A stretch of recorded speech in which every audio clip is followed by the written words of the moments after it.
At the Council Chambers at City Hall, 10 West State Street. Today's date is May 24, 2021. Time is 5:30 p.m. It is a regularly scheduled meeting of the City Council, also available by a device called GoToMeeting and also available by phone. Notice to the public is as follows. The Mayor and Council welcome comment from the public during discussion of any of the items on the agenda. To speak, you have to step to the microphone, give your name and address for the record, limit your time to present remarks for 3 minutes or less so others may be given the opportunity to speak. Speak clearly and direct the comments to the Mayor and Council and not to any councilor specifically. And it is at the discretion of the Mayor and Council to respond to specific questions and comments or to have staff respond during the meeting. Now that we have been called to order, will you please join me in the Pledge of Allegiance?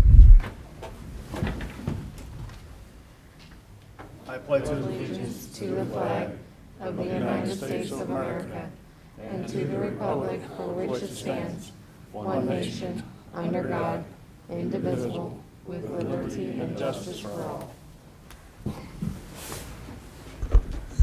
Very good. Madam Clerk, call the roll, please. Dowdy. Here. Hoop. Here. Isom. Here. Lottie Here. Martin. Here. Thompson. Here. Weirin.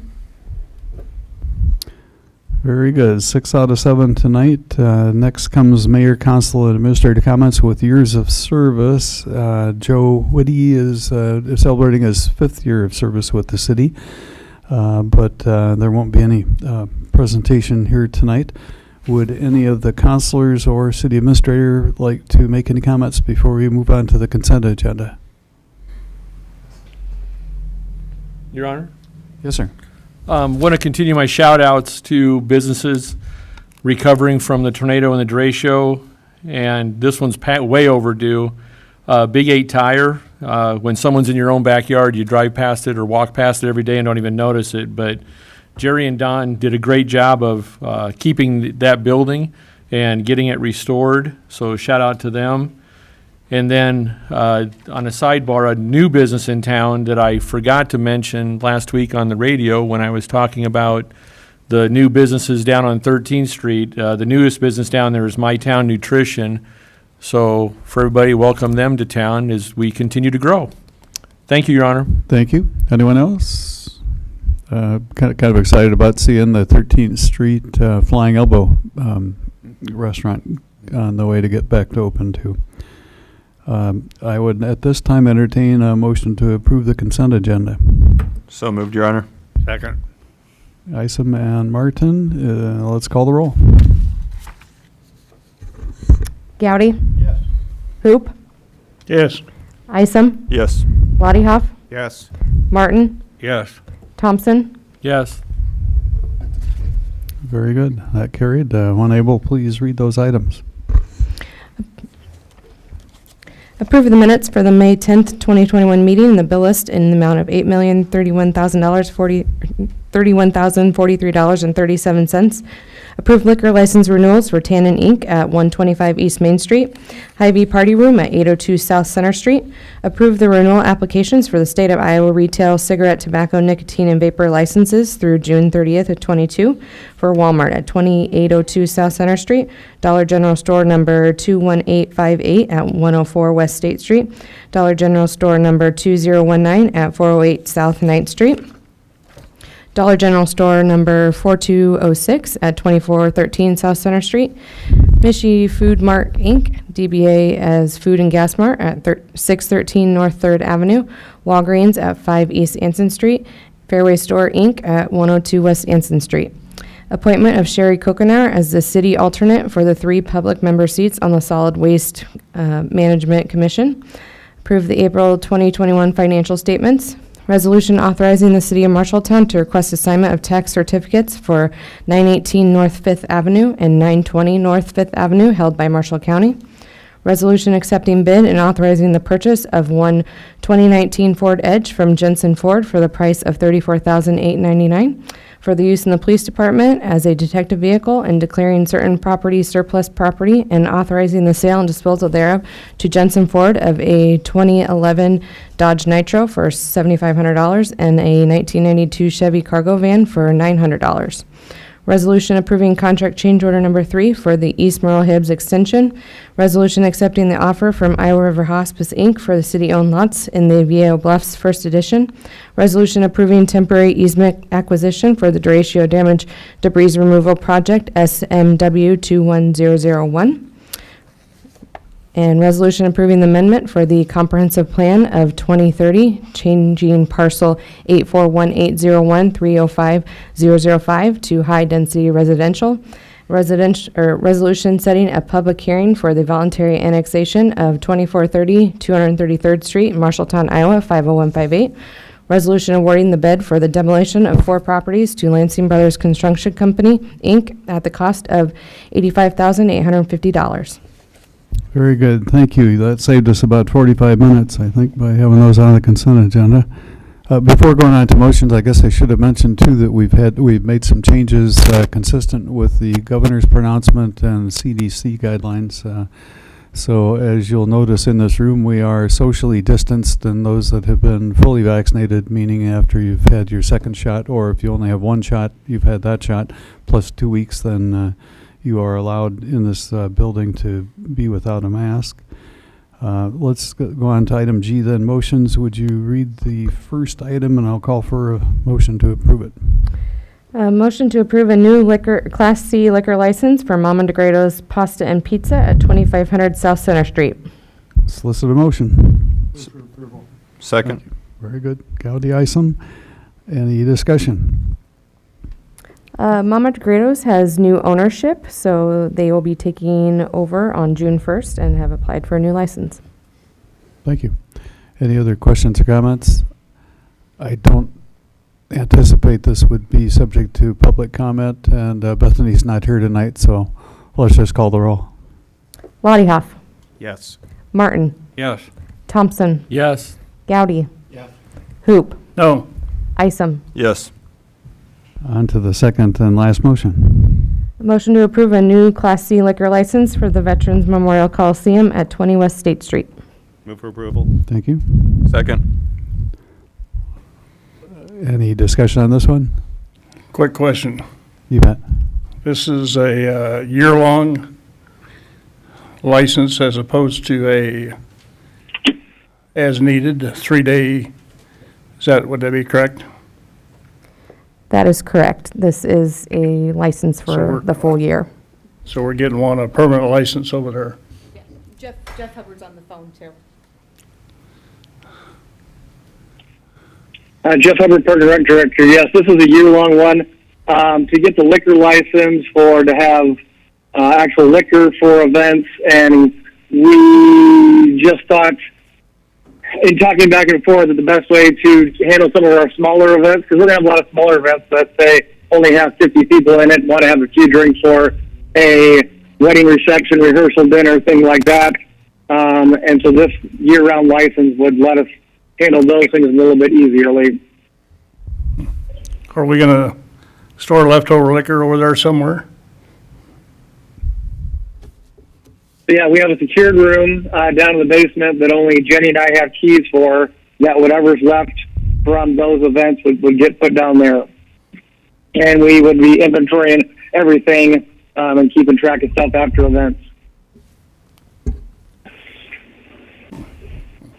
Other questions or comments? Let's go ahead and unmute the mics for this one for 10 seconds. The lines are unmuted.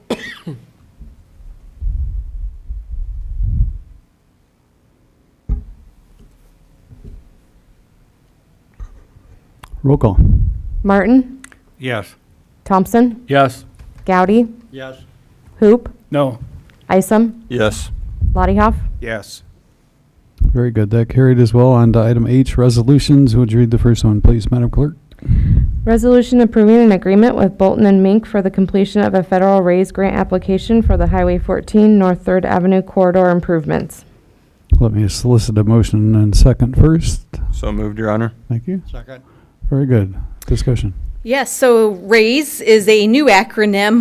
Last year it was the BUILD grant. RAISE stands for Rebuilding America's Infrastructure with sustainability and equity. And this is really sort of focusing on projects in areas of persistent poverty. And so we had a really great application last year, and it scored really well, and there was just too many for us to be considered, basically.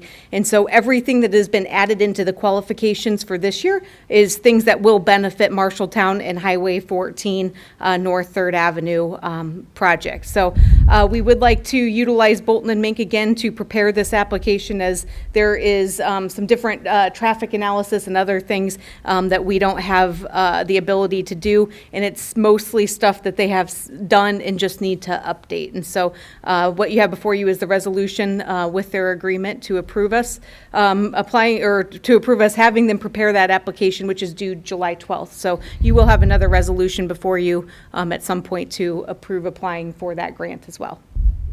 And this would be, I should say, this is looking at a grant that's probably in the neighborhood of 100% funding in the $8 to $9 million range as well. So not a small grant. Very good. Any questions, Jessica?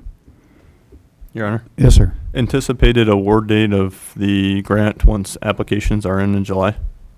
Oh, gosh, I would think it would be probably 3 months. I'm assuming federal funding won't be available until October 1st, probably, so, but I'll let Greg. Yeah, Greg Broussard with Bolton and Mink. Can you get the mic so the people on the phone can hear? Yes, Thanks. Greg Broussard with Bolton and Mink. Anticipated award date is November 22nd, is when they will make the decisions. Thank you. Any other questions or comments? Let's go ahead and unmute for 10. The lines are unmuted. Thank you.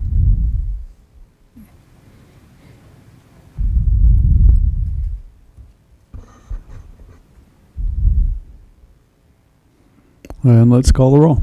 Hoop, Yes. Isom, Yes. Lottie Hoff, Yes. Martin, Yes. Thompson, Yes. Gowdy, Yes. Very good. Carried as well.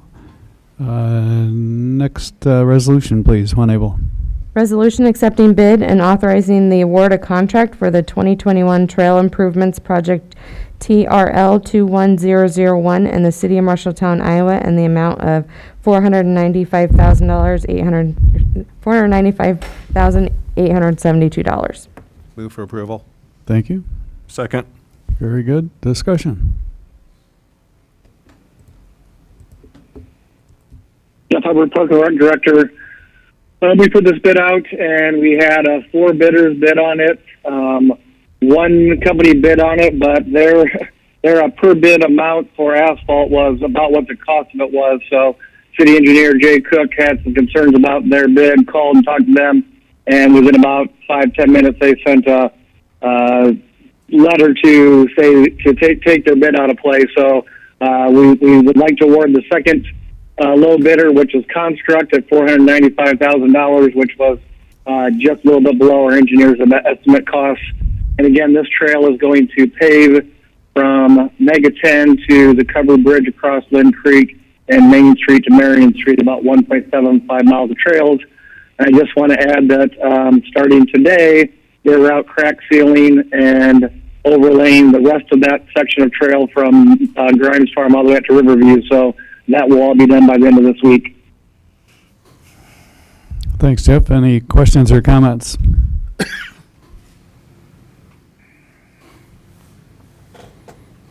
Let's open the mics again. The lines are unmuted. Thank you.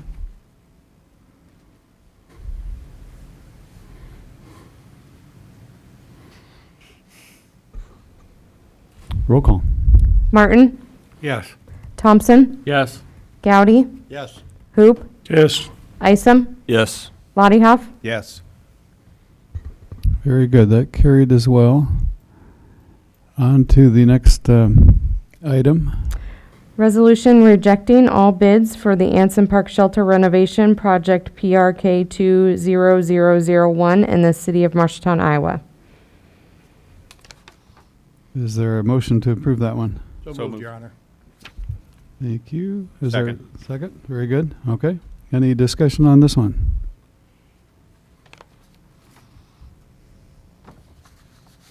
Jeff Hubbard, Park and Rec Director.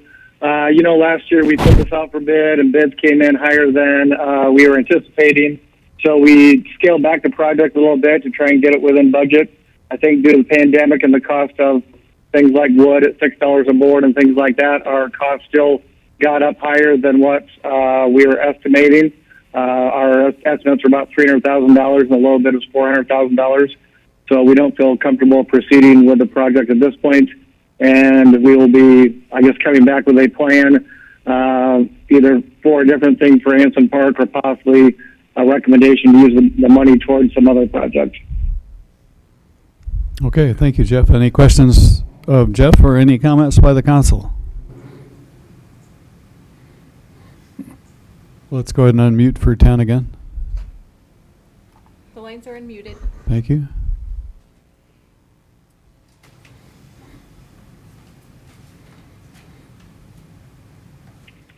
Roll call.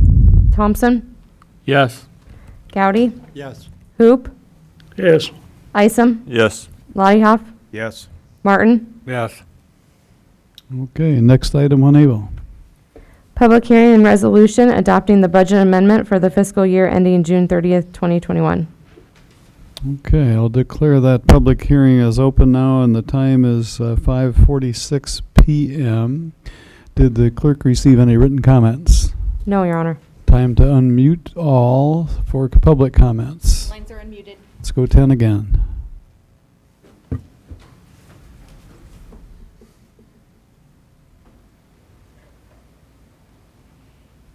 Time for staff review.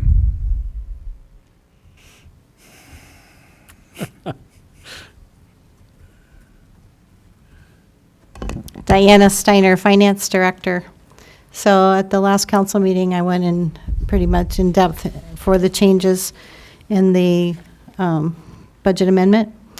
So what it boils down to is for revenues, we're increasing the budget by $15.5 million, and we're increasing expenditures by $18.4 million.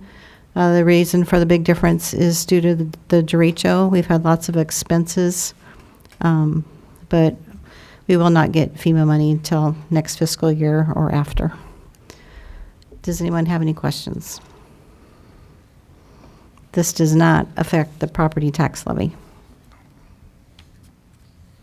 Hearing no questions, any councilor comments before we unmute? No, wait, we already did that. Any council comments?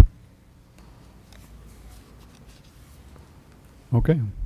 We will declare the public hearing as closed at 5:47 p.m. Is there a motion to approve the resolution? So moved, Your Honor. Second. Roll call. Lolleyhoff, Yes. Martin, Yes. Thompson, Yes.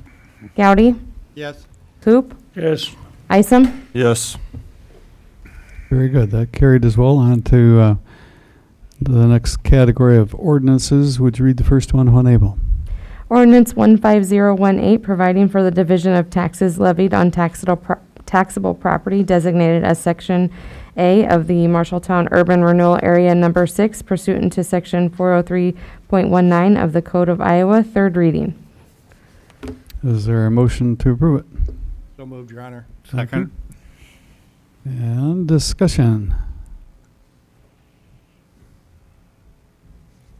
Just as a reminder, this is the third reading of the ordinance that establishes the TIF district that was approved in the development agreement with Glenwood Marshalltown LLC for the development of residential lots off of West Merle Hibbs in that area. Thank you. Any comments or questions by the council? Hearing and seeing none, let's unmute the mics again.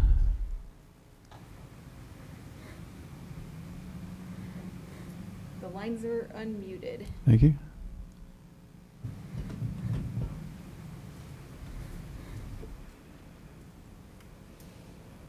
Roll call on this one, please. Thompson, Yes. Gowdy, Yes. Hoop, Yes. Isom, Yes. Lolleyhoff, Yes. Martin. Yes. Very good. On to the second item for ordinances, please. Ordinance 15019, establishing a vacant property code, third reading. Is there a motion to approve? So moved, Your Honor. Second. And discussion. Housing Community Development Director Michelle Sponheimer. This is the third reading of the proposed vacant property code, which has been now before you several times, either in draft or full form. And so it'd be requesting approval of the ordinance. Thank you. Questions or comments? Your Honor, if I may. You may. First of all, I want to apologize for not speaking up at the first or second reading, but it was by my lack of reading it thoroughly the first 2 weeks, first 2 times it was on the agenda. I did discover there's a couple loopholes in it that probably need to be closed, and I struggle with there's stronger language in a vacant property ordinance than there is in our occupied property ordinance. So I would like to meet with Michelle and possibly list of questions for legal advice. So therefore, I move to table this until the June 14th. Is that the correct date? Until the June 14th meeting. There's a motion to table.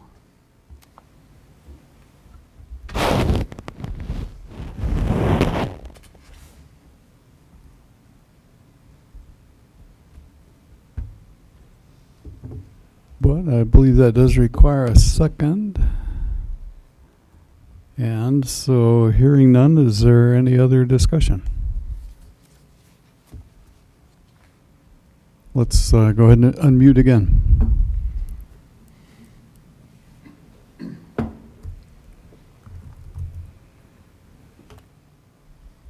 The lines are unmuted. Thank you.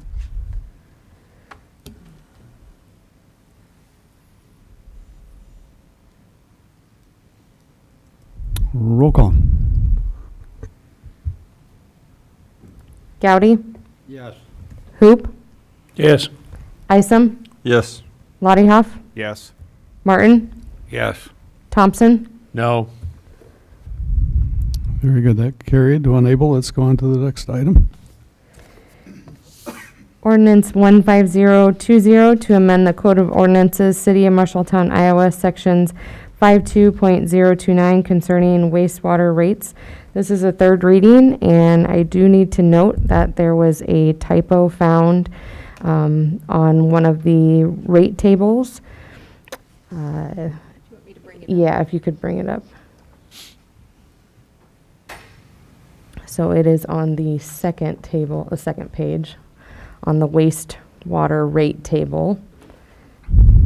On letter C, the TKN per pound for 2022 should read 0.394, not 0.0394.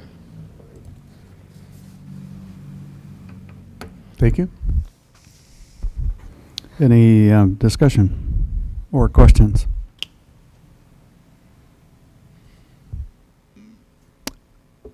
I guess we probably ought to listen to the unmuted folks for 10 seconds, or the crickets or cicadas. The lines are unmuted.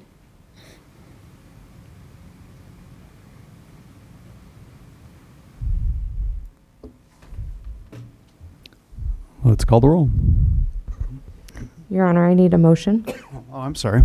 Yeah. Thought we had one. I would call for a motion. So moved, Your Honor. Thank you. Second.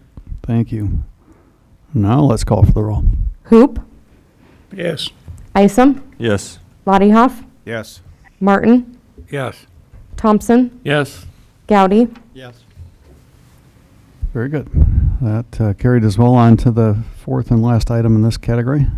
Public hearing and ordinance 15021 approving the rezoning of parcel 831801305005 to R5 High Density Residential District. This is the public hearing and second reading, and they're requesting a waiver of the third reading. And so we will declare that public hearing open at 5:54 p.m. Did the clerk receive any written comments? No, Your Honor. Let's unmute for public comments for 10 seconds. The lines are unmuted. Thank you.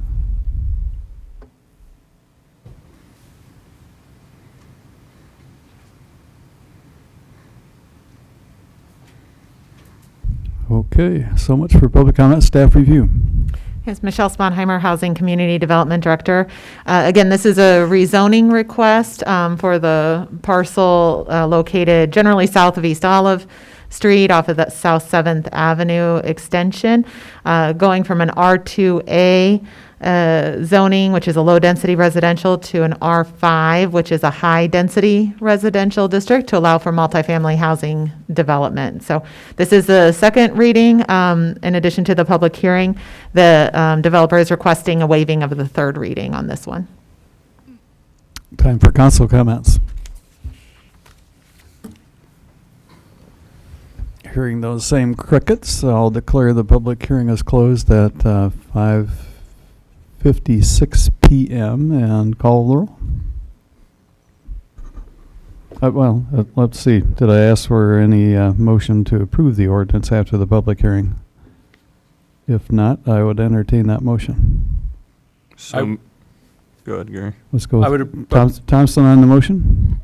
And waiving the third reading, Your Honor. Thank you. Second. Very good. Roll call.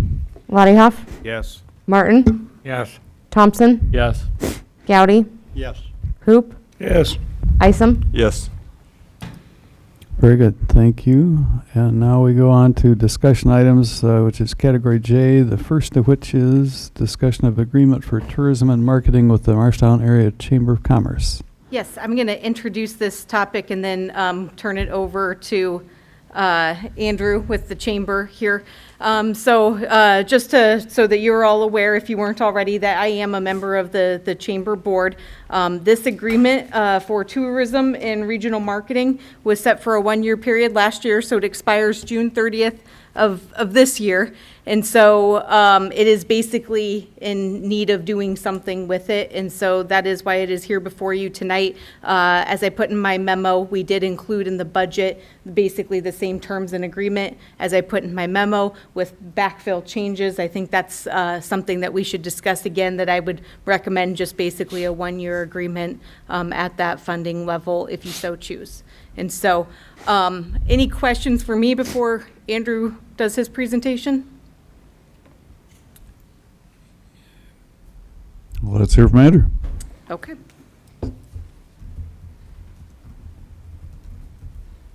Good evening. I was here a few months ago, so I'll just probably give a few updates of what we've been working on since I was last here. Things are starting to pick back up again in the world of tourism and conferences and conventions, as we've seen lately, because we had a lull there with the pandemic, so we had to kind of get creative with a few things. But on this first slide, I'll go through these pretty quick. We hosted a Leadership Iowa conference in May at the Coliseum, hosted one day. So Jeff and his team at Parks and Rec have been doing a great job with the Coliseum with some special events and meetings. That conference went very well. We got glowing reviews from that group. So we're looking forward, and part of my job is to kind of be in touch with the hotels, be in touch with meeting planners, be in touch with statewide associations. So we got some future conferences coming up, as you can see on the slide there. So things are picking up later in the summer, in the fall. It seems like conferences are getting more at ease with coming back and meeting again in person. So that's a good thing for us as we look for more groups coming ahead down the pike here, and we're hoping for more meeting spaces to open up here eventually. We had a lull in some meeting spaces availability due to the DeRay show as well, but now with the Coliseum opening and the renovations going on at the college, we're seeing more and more meeting space that will eventually be usable in town. So we also my office assists with special events. We were at the Blessing of the Bikes and helped out with that event, and different fairground concerts that were going on throughout the winter, and they've continued as well. Those are just a couple of examples of the special events that we work with in my office. I shouldn't interrupt you, but I got to tell you, I was running out to the compost facility. I was amazed at the number of people that were at the Blessing of the Bikes. Okay. It was a big crowd. Were you on a hog yourself? Or? No, they won't let me do that. Okay.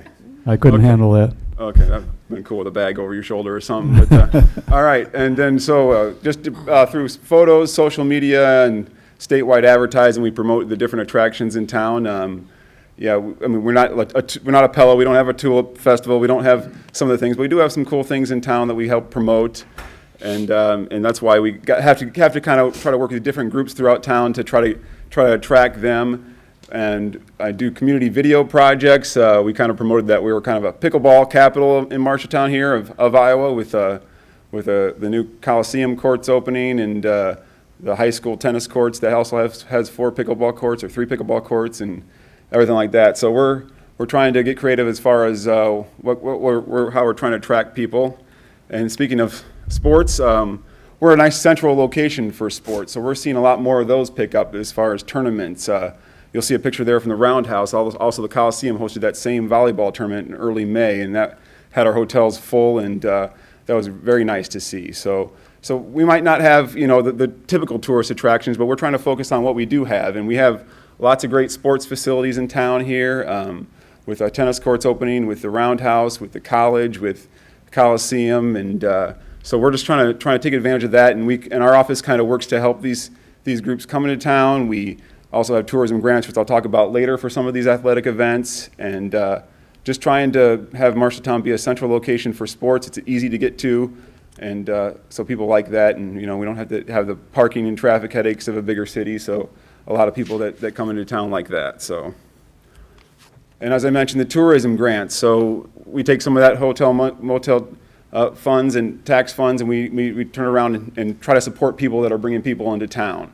So whether it's Oktoberfest, whether it's the 4th of July fireworks coming up that we're really looking forward to, a few other things that are just the YMCA. I mentioned other athletic facilities. The YMCA pool brings lots of people into town. So yeah, we try to support the Y as well. So different things there, and we've, in the past, 3 years, we've granted $139,000. So that's kind of what we try to do, is to support those who are going to go to the effort and try to bring people to town. We want to support them. So other projects, I also do the weekly This Week in Marshalltown email event newsletter, maintain the community calendar on our chamber Facebook, our chamber website. We also promote stuff on Facebook and social media, and then the Hy-Vee sign. We have different groups in town that I help lead: the event planners discussion group, sport group leaders discussion group. We're trying to attract more sports into town, as I said, and just try to get the word out about Marshalltown to statewide, to different publications there.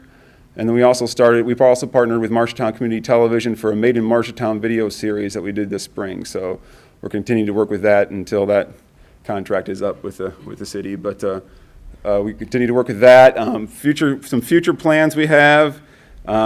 Just different video projects that we're going to continue to do. Like we're going to get some drone footage and do some drone footage of some of the areas in Marshalltown and try to promote that. We're going to update our visitors guide, and we're kind of going to beef that up a bit with some not only visitors guide, but to promote the community, and we're going to get thousands of those out there. And then also we're working on another video series in marketing of young professionals who have moved back to Marshalltown. And we've got a group that we started there, and we're trying to get them to kind of maybe convince some of their peers, hey, Marshalltown's a nice place to raise a family, a nice place to live. So that's kind of one of the other marketing projects we're working on. That just kind of happened from a meeting recently of the Chamber Economic Development Committee. So with that, I think that's it. So if anybody had any questions. I've been getting calls from the group that's putting together the Fabulous 50s reunion in Oktoberfest. That's going to be a big deal. That's a lot of fun. I've been doing some meetings with them as well. From 1950 to 1959, if you graduated from MHS, they're all coming back into town, and they're going to have a blast. It's going to be a lot of fun out there. So I can't wait. They're really excited about it. Oh, they're really excited. They're going to be riding in the parade. They're going to be all over town. So it's going to be a lot of fun. So yeah. Yep. Any questions or comments for Andrew? Thanks for the good report. All right. Thanks for your time, guys. Okay. Well, that's kind of the fun topic, and now let's segue into the... I was just going to say, so basically what I'm looking for is a motion to bring back that agreement to the next meeting, and if you're in agreement with the terms of a 1-year agreement for 67% of hotel motel tax. Anybody want to make a motion to that effect? Your Honor, may I ask Jessica a question now? You may. After the presentation. Jessica, we're talking about $268,000 that we're estimating, right? Correct. Why aren't we putting this out for bid? It's been a long-standing relationship, I believe, ever since the hotel motel tax was implemented. And so the chamber still has those capabilities to provide those services, which we have expanded in the last year to include the regional marketing aspect. And so not putting it out to bid because of it's basically the long-standing agreement. But wouldn't this for be a good time to test the water to see what's out there, right on the heels of putting the $40,000 request for proposal out there for marketing, specifically to market Marshalltown using the MIC-TV money? Do you think with those organizations jumping on that one, don't you think it would be in our best interest financially to see if those organizations could market Marshalltown at $268,000? Well, so I mean, there's different things provided, and so there's a specific scope of work in the contract, which I think I can bring up here. So you're talking about there's the maintenance of things that are owned by the chamber. There is the marketing plan campaign, which could be done by anybody else. Hospitality materials, again, those could be done by somebody else, but it's typically the chamber that's done it. The same with the convention, meeting services, and the community event planning coordination. And so the 67% is basically what I would say is a historical percentage as well. And so that's where I go back to, that could always be changed as well too. And as I said, we should at least be looking at that for not this upcoming fiscal year, but the fiscal year after that as backfill starts to phase out. So if you want to make a motion to direct me to put this out to bid, we certainly could figure out what is the stuff that could not be, or, like the community calendar and the electronic message board. If that's something we still want to fund, then that wouldn't be asking somebody else necessarily to do that. Well, the only reason I'm asking these questions, Jessica, is that I think the chamber does a great job. I just think that times have changed and there's other avenues as the stewards of the taxpayers' money. I mean, by law, we can keep all this money and promote or improve things ourselves without promoting the community. I mean, why should we continue to help hotels sell their banquet services? I mean, if you look at the presentation that Andrew just did, the great presentation, I mean, you have the high school that should be in it for themselves, trying to attract things to the new tennis courts and their facilities. We have the Coliseum. We should be looking at that to keep that full. The softball complex, we have the board that oversees that. And, we have the parks. Not taking away that they work with these other organizations, the paranormals, the 50s reunions and things like that I'm sure Roger will attend. So, I'm just saying that with the not knowing what the backfill is, this is a lot of money that we're giving away that we could use ourselves. This money could have been used to pave the parking lot at the 6th Street Diamonds by law. This money could have been used to spend some of this money we just spent on the trails. I mean, those are all things that would fall under this. So I would say I would make a motion that we put this out for bid, and at the very least have the right to refuse any of those bids and actually talk to the department heads and think about bringing this back in-house. I mean, should the taxpayers support us, the staff of Marshalltown, and support people in the private sector? Is that what the taxpayers are being asked to do? And I'm saying now's the time to test the water with this. So I would move that we put this out for bid, if nothing else. Thank you, Your Honor. You bet. I'll take that as a motion. Is there a second to that?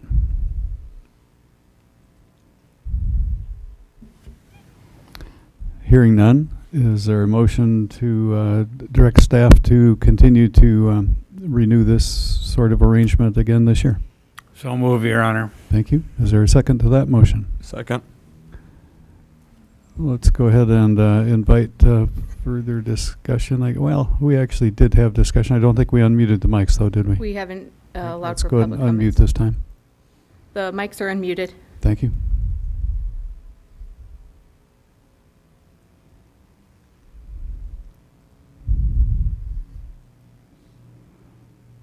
Okay, roll call. Lottie Hoff, Yes. Martin, Yes. Thompson, No. Gowdy, Yes. Hoop, No.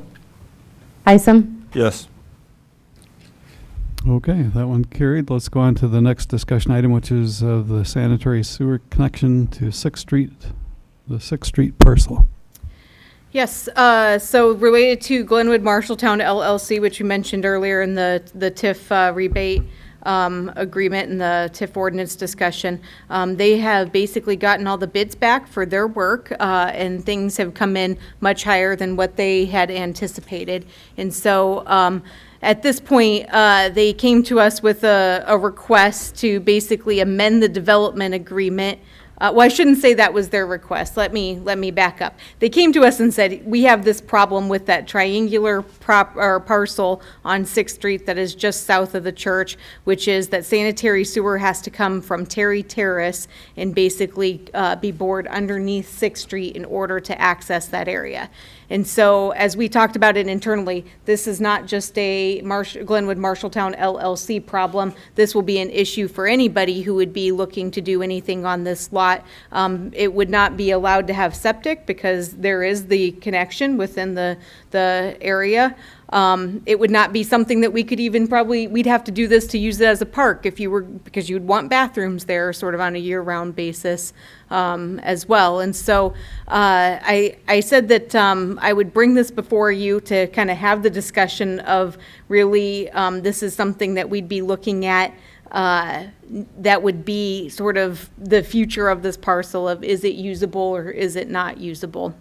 And so the amount that they have estimated that they have gotten back from their vendors who have quoted this is $271,000, and that is just for the sanitary sewer infrastructure. And so if you want to move forward, there are funds in the sanitary sewer fund. You know, we just did the rate study, and it showed that there was cash on hand to handle smaller projects that would come up. And so it's really no recommendation here. It's really what do you want to see for that parcel, but it really sort of has given us the full story in terms of what the future of that parcel could be, that it's probably, if this developer doesn't do it now, then it's probably not going to be something that will be done later either.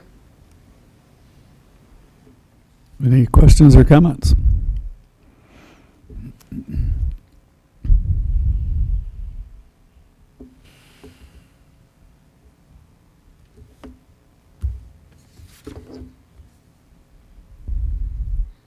You need staff direction in some form? Yeah, we would. This would be an amendment to the development agreement, and so that's where we'd be looking to bring something back to the next meeting if you would like us to do that.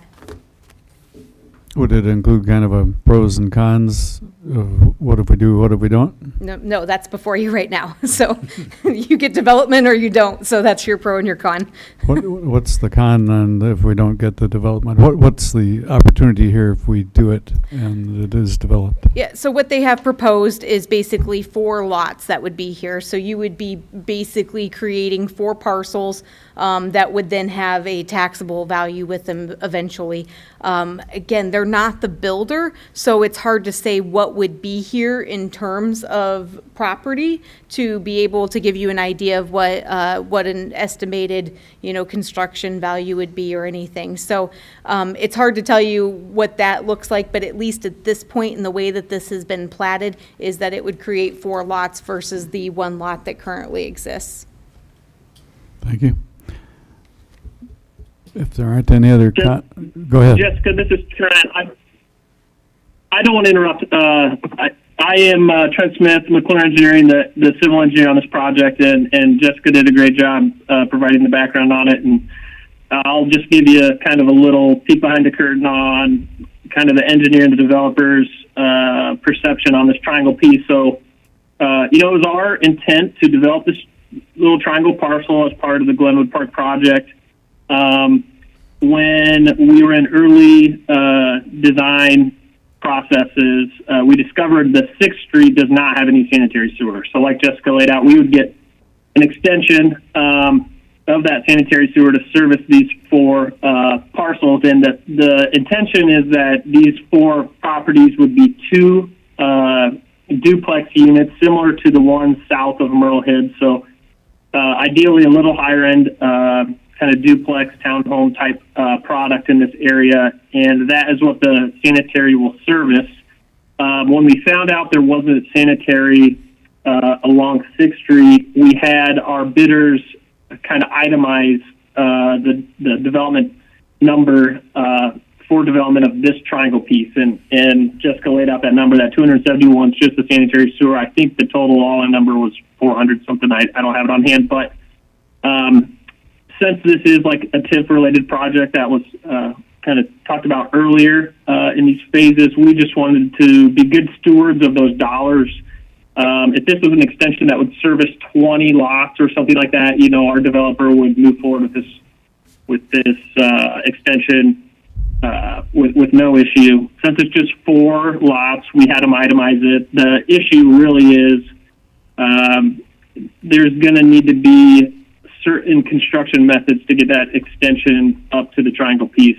So we would bore instead of open cut the sanitary sewer under 6th Ave, and then there's a 14-inch water main that would need to probably be rerouted either over or under the sanitary sewer. So that, that's kind of high cost item plus the boring.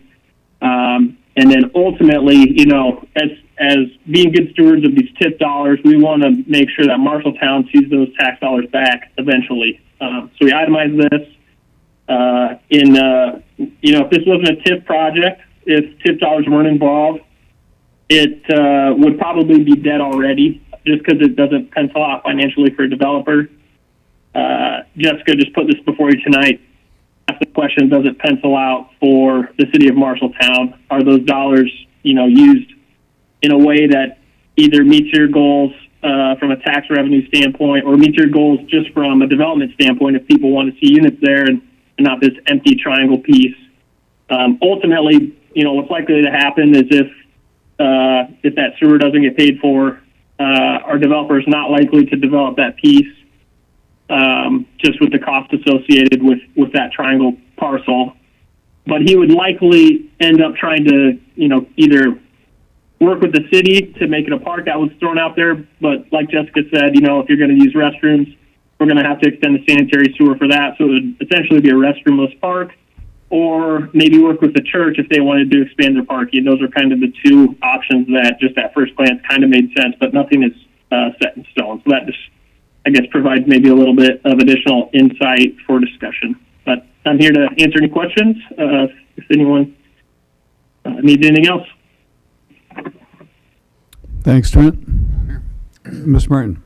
Question to Jessica, and I'm jumping ahead a bit. Does this have any appropriate value for the rescue plan? Is this even feasible under that plan? I know we've got discussion coming up, but this one, could it qualify?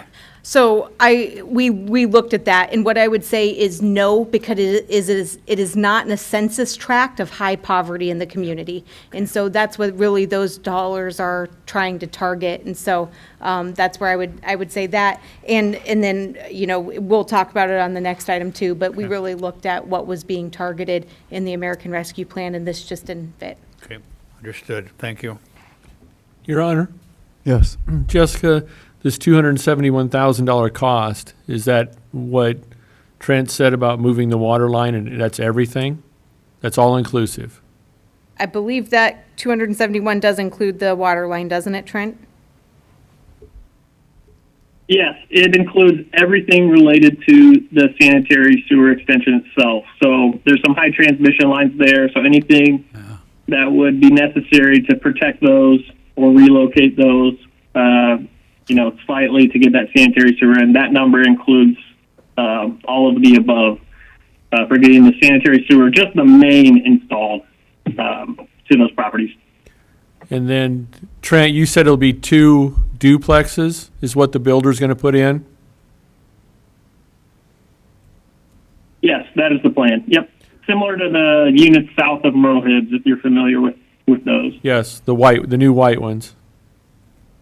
Or are you talking about the existing ones? Yep, I would imagine it'd be the new white ones, yep. Okay. So the question for Jessica then is, how many years does it take us to recoup, considering that Well, we'll never recoup the taxes on these four, because what is it, 59% goes to low to moderate income. So I would say this is one of those things where you wouldn't be looking to recoup, and I would say your analysis would probably be best with your sanitary sewer rates. And I would say for residential users would probably take quite a few years to recuperate $271,000. And so, yeah, so as we internally looked at the discussion, this is really not about recouping anything. It's just this very large lot that sits there and is very noticeable. And so this is that time of, is it development or is it not development? And, you know, there is an option to participate. So, but I would say on any calculation, the recoupment would be many, many, many years down the road. Especially because the TIF agreement in the Glenwood Park, the agreement we made. Yes. It would be faster return on our investment if it wasn't for that TIF agreement. It would be a little bit faster, yes. All right, thank you. Thank you, Your Honor. You're welcome. Anyone else? I know that there's been some discussion about possibly a park or something like that, but just because we have empty property doesn't necessarily mean that's a proper place to put a park. And how does that fit into our overall scheme of things, I guess? Yeah, and so this is an area where, let me see if I can bring it up. We actually do have land in this area, not this, which has been sort of designated in a partnership with the school district for possibly a new school with the park. And so this parcel right here is owned by the city. This parcel right here owned by the school district. And so we do see that as this residential neighborhood would continue to fill in and develop, and you know, right now we're just talking about these sections right here, that a park would be necessary. But ultimately it would be, I would say you would need a bathroom in this park because it's landlocked, so there's no parking coming from, or no parking available for this unless you're parking on a side street and walking around. So it truly would be something serving the neighborhood that people could walk to, and it would be kind of something if you couldn't just easily probably run home to go to the bathroom. And so that's where, as we looked at it, you know, it's probably not the most suitable for a park to serve this entire subdivision area as it develops, but would still need to require that sanitary sewer to be able to have restrooms and facilities there. Your Honor. Yes, sir.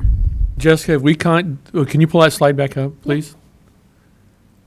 Have we contacted those, that's 8th Street, right?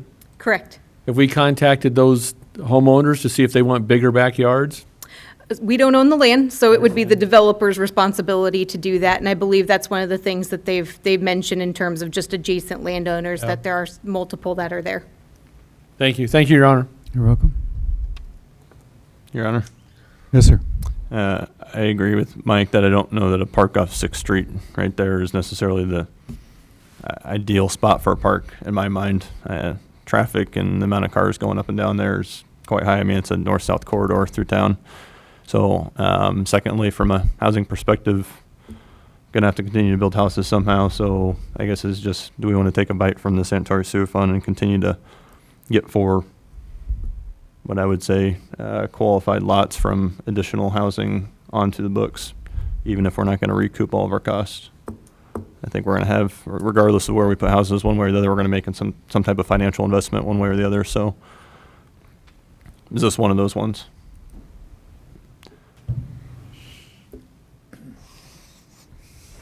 Good question. I'd be in favor of proceeding.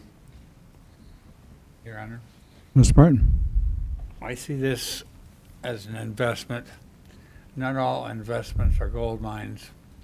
However, I think that's a practical use for this property, and I would like to move ahead with this. Thank you. Thank you. Could I take the suggestion as a motion and the agreement as a second? I'm good with that. Okay. I am too. Very good. Let's, I guess we haven't unmuted the mics on this one yet. Let's try that too. Yep, the mics are unmuted. Okay. And if any counselor wishes to speak up in this time, let's open the mics for us too.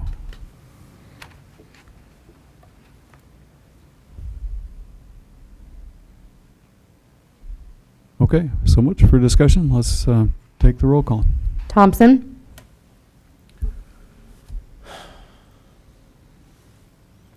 Yes.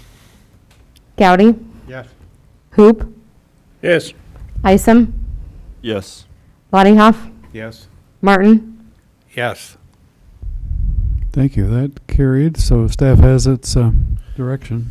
And Your Honor, yes, may I ask Jessica a follow-up question? you may.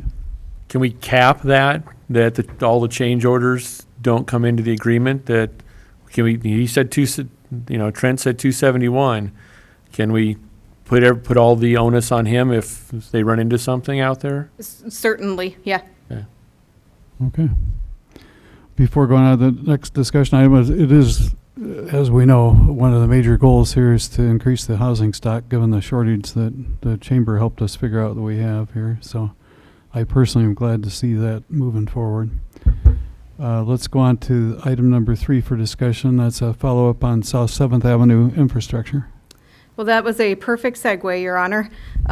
This was an item that we talked about at the last council meeting, but with a very different concept. And so this is the developer HCI, who is partnered with JBS. And we do have Garrett from CGA, who is here to answer any questions if needed. And so really what we're looking at here was, the previous concept was running right along the creek, and Councilor Thompson made the comment about that really just doesn't leave a lot of developable land. It also cut off the developer's land as well. And so this keeps the South 7th Avenue to a shorter distance at the northern side of the property, and realistically then still provides kind of this whole area here for the development. And so the concept that I wanted to bring up was the larger one here that kind of showed how things could lay out. So we're talking about, again, we don't want to dead end streets. We've been doing that for years, and that's what we're trying to get around. And so we do want to talk about having concepts for how things sort of start to develop, or what they could look like. And ultimately, it would be trying to make that South 7th Avenue connection there. So there would be sort of a curvature, and then ultimately looking at some road coming in off of Governor Road at some point. So this is that larger connection there. So now down to the kind of the brass tacks on things. The CGA did break things down. Total cost for the street is $820,000. There's about $63,000 worth of sanitary sewer, another $236,000 worth of storm sewer, which leaves, if we use the proprietary funds to fund those portions, it leaves $520,000 remaining. From the last meeting, we talked about there was $236,000 in road use tax that was available as just a special payment that the state gave us, that just because we're awesome in Marshalltown, I guess, which covers a good portion of that. I do want to kind of skip around here because this was another project that I looked at for the American Rescue Plan funds. But again, this is in a census tract that just doesn't have the same poverty levels as some of the others that we do have in the community. And so that's why it's not being considered, because it really would be probably more difficult to justify to the feds when we have to justify those dollars. So council designated local option sales tax is what I'm listing as what I'm calling the next most available source of funds. I understand the hesitancy in designating any of that funding. We do have some bonds that are going to be wrapping up here. I was going to say Diana left, but we do have some things that would be happening. As Jeff mentioned, he's going to be relooking at, Anson Park funds, and then probably come back with a conversation about what to do with those. And so I would say our goal would be to not use any of those council designated local option sales tax funds, but ultimately have some other options to reduce that amount completely, or much less than $284,000 by the time the project was said and done. And so that's the thing kind of with a pledge of the local option sales tax, is it gives us the ability to say, we know that there's money there, we can begin working with the developer on an agreement, but it challenges us as staff to make sure that, we don't just stop there and that we continue to look at ways that we can make some things happen. So this is what I have. As I mentioned, Garrett's here if you have any questions about the concept as well. But I do appreciate CGA, Heather with CGA, and the work that she was able to do on this project as well, to really sort of think outside the box, reduce the price tag by $700,000, give or take, and make it look like something that we actually could fund here, versus something that was going to be very difficult. So Gary was right. Well, we don't, we can say You that. can say yes. Gary was right, yes. Okay, thank you. For the record. And let me just add to that, Mr. Lottiehoff, that from what I was told from a representative of the developer, enough can't be said for what Heather did at CGA. And I don't know how much Garrett had input in that, but after our discussion at the last meeting, cooler heads prevailed, and it sounds, I don't want to put words in anybody's mouth, but it sounds like everybody's happy with this alternative. So, but no, I was not right. Other questions or comments by the council? Otherwise, we could open it up for the public. Your Honor, I just have one question. Go ahead and ask. How much of this in the pink has to be developed at this time? I mean, how much driveway do they need to do what they need to do right now? Can we do less than this with the agreement that later we will finish this out on their property? I would say you would need it all. You're going to have a driveway access issue with that single-family parcel that is there as well. That's pretty well landlocked, and so you're going to need to take it to the property line. Well, their driveway now goes down to the west. Across privately owned, what's now going to be privately owned land. So they've not been able to find any easement or anything that allows that driveway to be there. So the intention was that you would hook up basically that to the new street, because that could be usable space for the developer for some amenity or something else. By law, they're not grandfathered in with an easement? I don't know the legal part of it, but that is just what, there's nothing recorded with the property. So we can't get by this year with doing something short of, I mean, is that a question for Garrett? I mean, is that, is that in your conversation with the developer? Likely, yeah, but what we talked about, sorry. Nope, you're I don't do this often, so if I pass out, catch me. Tell us who you are. We have one of those units out in the hallway. You're good. Garrett Jacobs with CGA. Yeah, from discussions we've had with Heather, it'd probably be smartest to take it around to the end. I mean, as far as you could with the property that you do purchase, and bringing him out onto that side street where you don't have to worry about getting an easement or have to worry about looking stuff up in the past to see if he's grandfathered in somehow. I feel like this is probably your best option. Yeah. All right, thank you. Thank you, Your Honor. You bet. Thank you. Okay, let's try the unmute again. The lines are unmuted.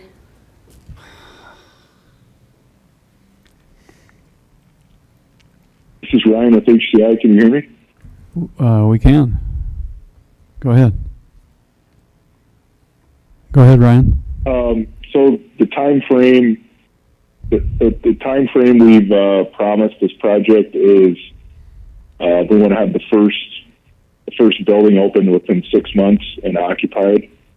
So I guess the time frame of putting the street in is kind of it's critical, but we're open to working with the city however we can to make this project successful. And if we can build the street as we're doing the construction, or at least we have access to get the first building up and operable, we're open to any suggestions there. Thank you. Thank you. Okay, we're about 6 seconds into the 10. Let's go another 6 seconds.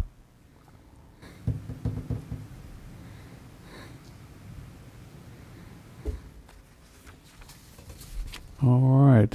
You would like a motion, I would bet. Yes, I would.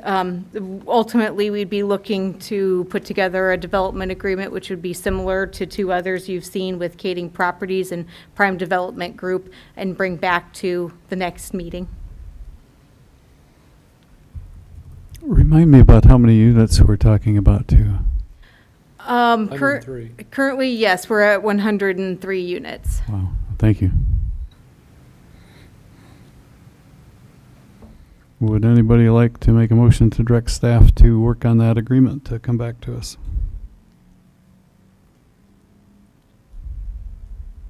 I'll put a motion out there to proceed as proposed.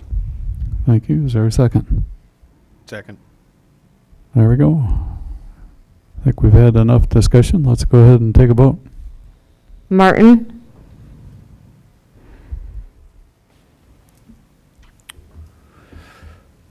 Yes. Thompson, Yes. Gowdy, Yes. Hoop, Yes. Isom, Yes. Lottiehoff. Yes. Very good. Staff has direction on that one as well. Let's go on to number 4, discussion of 101 West Main Street structural report. Yeah, I'll leave Michelle to answer any specific questions you might have, but we had Tomatech Engineering go in and check out the building, and there certainly are some issues, but we wanted to bring it for you with the question of, there's certainly some paths we can go down towards getting better estimates of what it would cost to save what is recommended is savable, but then also we could go down the path of putting this out for bid for demolition. So I'll leave the rest up to Michelle.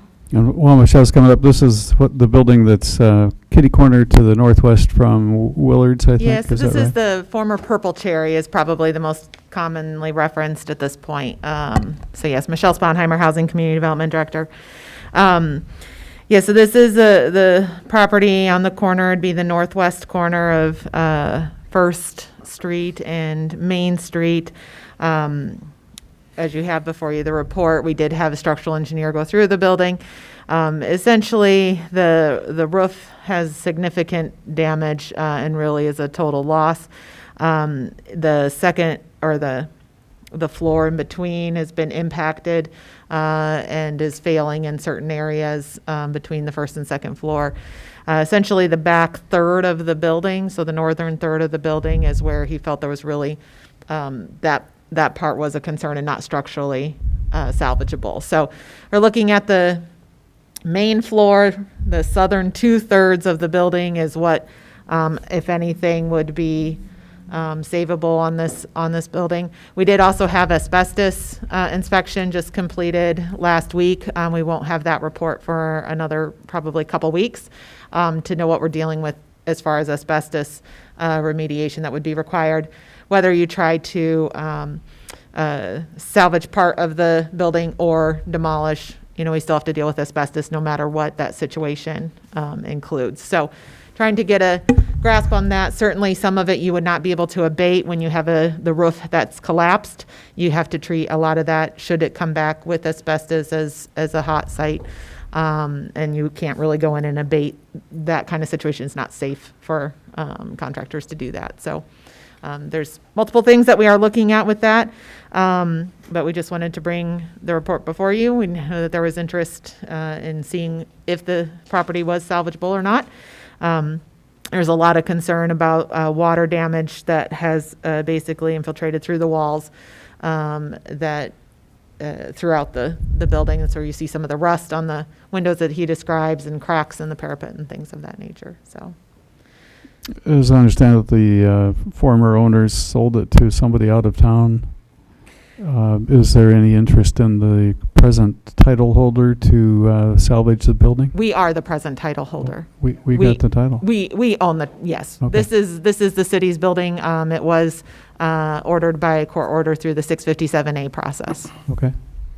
So is this a common wall or is this separate? There is a common wall shared with the antique place owned by McGregor's. And so that is an issue that certainly when we start talking about removal, this report did not get into those specifics of what would need to be done to ensure the safety of that separation. With some other sites, you do see where things are cut and stuff to minimize impact. We do have some shared wall funding that remains as from the state that we could certainly, look at those kind of options to try to make repairs that are necessary. Goal would be to, of course, minimize the impact on those. We don't fully know what we're dealing with at this point on that. And funding sources for this are still, we're waiting to see what. This is not one that was included in FEMA. The FEMA funding for demolition was related to the derecho. This was all tornado-related damage. Thank you. Other questions for Michelle? Your Honor, if I may. You may. Michelle, what would it cost us to get quotes to save the first floor 2/3 of the building? According to this, that's the only part that's salvageable. So if the second floor was taken off, the back 1/3 of the building, and then the first floor would have to be re-roofed, right? What would it cost us to get those quotes? Including, let's assume the worst, that there is asbestos. Right. I mean, I would assume we would have to hire somebody to develop those specifications for us to make sure that we've worked with.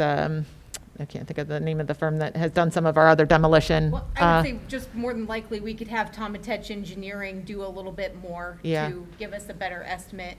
Do you have a dollar figure range? I've not gotten a quote from him on that. The asbestos testing alone was $8,500. Okay. The reason I'm asking this is from our prior experiences with the shared walls, we're not batting very good average on that. So I would hate to see this whole building come down because you're talking about is that a 3-story building, the antique store? A tall 2-story. Mm-hmm. It's a very tall, okay. Yeah, I mean, you would be removing 2 stories that you're going to have to deal with. I'd like to save the building, or at least part of it, and maybe, a little parking area or green space behind it. I'd like to know all of our avenues before we decide to tear it down, I guess. That's what I'm asking. So, thank you, Your Honor. You're welcome. Your Honor. Mr. Isom. I'd be concerned with any portion of a remodel or otherwise. I mean, even if you take off a portion of the building, you're still running into shared wall possible issues. And just because you don't tear it all down doesn't mean you're not exposing some of that. So I'd still be concerned that you'd possibly uncover something and then we get ourselves into a bigger mess. I mean, I think one way or the other, anything doing with the building is going to be a pretty large gamble. And I don't know, I'd hate to see the darn thing torn down, but I think either way we're going to have something on our hands. It's whether it's going to be a shared wall, which maybe is an easier fix than trying to do the unknown, what I would call probably be high cost to do anything to fix it. Follow-up question, Your Honor? Sure. So if we tear it down, to Gabe's point, that's 100. Either way, it's 100% out of our pocket because we're not getting any help on this one. Yes, all expenses are going to be out of the city. Yeah, there is no other like FEMA support as we've been talking about with some of the other buildings to support this demolition or rehabilitation. And we didn't take donations at the door when all these people came in, did we? I didn't. All right. And again, the insurance company didn't we did hold any. It did not meet the threshold requirements for the insurance reserve. We did have that investigation report just came back. I guess, Your Honor, I guess I'd like to see just a little bit more information before we decide to tear it down. We've got an awful lot of holes in Main Street, and if there's a good possibility of keeping part of the building, then I'd would probably swing that way. But I'd like to have some more information on it to make sure that we don't end up with a pig in a poke like Gabe said. Is it possible Tomatich Engineering can come up with an estimate of the percentage of chance that we aren't going to hurt the I'm common wall? sure that we can have them go in and do additional, there would be additional expense, into having them do that more detailed investigation on what would be required in terms of that. And that's certainly something I can approach them with and have them come up with a cost estimate to do that work, or to move forward if it's within, Jessica's authority. Your Honor? Yes, sir. Either way, we have to get the asbestos analysis done, right? Yeah, If it's a partial tear down or a complete tear down, we've got to know what we're dealing with. Is that correct? Yeah, the asbestos has already been, that part we don't have the report back, but they did a testing. But that removal has to Yes. take place no matter what we do. Correct. It would either be treated as, we would either be able to, if we were able to abate, if we were thinking we're going to try to save portions of the building, and we were able to abate the asbestos that's there, we would have to do that. If we can abate and demolish is an option. If abatement is really not an option due to the level of damage, then you're treating the entire site as basically a hazardous site. So a lot of that will depend on what those samplings come back in those results. What if this council gave you direction to go back to Tomatich and do a little more research and come back to us at the next meeting? Or however long it takes? Yeah, it might take a little bit longer than that, just depending on when he can get in there and how long it takes him to put together that information, but we can certainly do that. Does anyone know what it cost McGregor's to tear off the top floor? McGregor's. Yeah, yeah, Aaron, Yeah. right? I don't know that specifically. Yeah, I mean, we've had a couple of situations where we've had, floors removed. I don't know it off the top of my head, though. Yeah. That might be something we could find out too, I suppose. McGregor's got hit twice too. They had the other on the very south end toward the east side building problem too. I really don't want to cause them any more headaches if we can avoid it. And it would be nice to know if we could get an engineer's report to know what the chances are. We can definitely move forward with that. Yeah. Any other? That a motion. Okay. Well, Mr. Gotti, we'll take that as a motion. Is there a second to that? I'll second that. Let's. I don't think we've unmuted yet, have we? Let's do that as well. While we're on muting, we might as well start gauging interest for an empty lot if somebody's interested from a developer standpoint. Right. Exactly. The lines are unmuted. Thank you.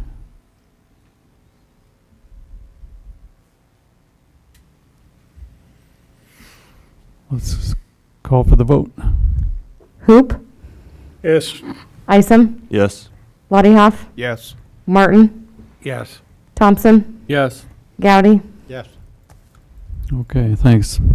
You know, we forget just how much pressure we put on the staff to handle all the things that have happened after a tornado, and then we doubled it up with the derecho. So we sure appreciate the work that you're doing to try to help us dig out from these two major events. On to the next item, which is a discussion of the 4-year 2022 library budget. Anybody like to lead that discussion? I will, Your Honor. I ask that this be put on the agenda. A couple disclaimers before I begin. I can safely say that I am the biggest user of the library that sits here on the council. I believe in the library. I believe in their wanting to do an addition. I believe in the bookmobile. I believe in all that. So tonight, I want to limit, if I can ask, the people that are here. I mean, you guys do a great job. This isn't about what you do and don't do. This is about two simple questions that I asked Sarah after the April board meeting, and I apologized to her. I should have gone to the board and not to her, because the board made the decision to continue to keep the library closed on Saturdays throughout the summer until Labor Day. So, and again, any questions that I can ask, I really can't ask because the library is governed by a separate board that we have no control over. I mean, you guys can have 1,000 staff members or one staff member. You can buy all new books or buy no new books. I mean, we can't control that. All we can control is your budget. So the only issue I want to bring up tonight is, it's very simple. When the taxpayers voted for the levy for enhanced services, you know, I, like all other taxpayers, believed the library was going to be open 7 days a week. We were voting to go from 6 days a week, going to vote to 7 days a week. So, with that said, the board voted to keep the library closed on Saturdays post-COVID, now that we're winding down. And I had an issue with that because I have a responsibility to the taxpayers that I truly believe the levy was voted in to give the library the funding to be open 7 days a week. I'm not questioning the services. I'm not questioning the enhanced services with COVID, you know, the curbside pickup, you know, everything. It's as simple as that services based on what previous summers were, not the services, but the contact hours that you're open, the library is open, is a 27% decrease in services. So there's where my issue is I guess I want to hear why, just specifically on the levy, you know, if someone truly believes that that's not what the taxpayers were thinking when they voted for it, I'm open to hear that. And the only other way I can put this in perspective, if Chief Tupper decided to not respond to calls, he'd always been servicing the public 24 hours, 7 days a week, and he decided to reduce his services by 27%, that would mean 45 hours you would not get a police officer if you called. The same with Chief Ryerson in the fire department. You know, that would be a 27% reduction in contact hours would be equal to 45 hours for the fire department. Your house would burn down until the 46th hour, and they came to put out the ashes. Okay? So all I want to bring up to the council is, if the voters thought that the levy was to be open 7 days a week, and the library board is choosing not to be open 7 days a week, do we have an obligation to lower their budget next year to correspond to what the levy was supposed to do, in my opinion? So that's what I'm bringing out today for discussion, is if you agree with me and think the library should be, the levy was voted to go to 7 days a week, and the board is not doing that, we can't change that. We don't have jurisdiction over their board, but we do have jurisdiction over their budget. So that's what I'm asking for. The floor is open for discussion then. Your Honor. Yes, sir. Gary and I have had this discussion. Lyons. Oh. Marina, will you hang on just a minute? Somebody beat you to the punch here. Okay, go ahead. Okay, thank you. Gary and I have had this discussion many, many times. And Gary is equating a building being open with services. The library does so many other outreach programs to make up for that. But the reason, the true reason that to get down to it is staffing. They don't have the staffing available. Now, of any department that we have, any department, they have been through hell. Whether it's the coronavirus themselves, there's a whole lot of other issues, but it goes into HIPAA that I can't talk about. We've had problems hiring people because of our personnel manager had issues. So as they hire ahead, which they've done, 2 people, they're planning on getting back to it, and they feel the best way forward to do that is in September. And I'm absolutely okay with that. With everything that they're handling right now, you know, in the last 6 months, I've talked to hundreds of people. And my ward uses the library more than anybody. Okay? Not one person said, you know what? We ought to make that library be open on Saturday, because they understand what a pandemic means and how that screws up everything. If you look at how, when you walk in here, this isn't open, this building, correct? The library is. Okay? They have the same security issues. You know, I think our library staff has done an excellent job. And I'm just not interested in talking about cutting a budget when they've gone over and above. The library board is watching them, and they don't look like some kind of nefarious bunch that, you know, we really got to keep an eye on, right? And it's under their guidance that they do this. If you read the code for the library, it specifically says what the library board does is direct and control all affairs of the library. Okay? We are merely the funding source. So if we want to start playing like the Gestapo or something, we're going to choke them off on money until they do what we say. I'm not for that at all. You know, I'm sorry I get a little bit emotional about this, but every couple of weeks we get up here and we talk about our employees and how great they are. And our library, we're talking about this, are great. Okay? So now we're going to make you work some more, including now you can work overtime on top of everything else that's been piled on top of the staff. So I understand what you're getting at. We've gone through this several times, Gary. I'm sure you're not surprised at all with my comments. I would like to make one correction here. Mr. Lottie-Hoff, Councilmember Lottie-Hoff, you mentioned that our HR manager for the city was resulting in delays in Yes. staffing.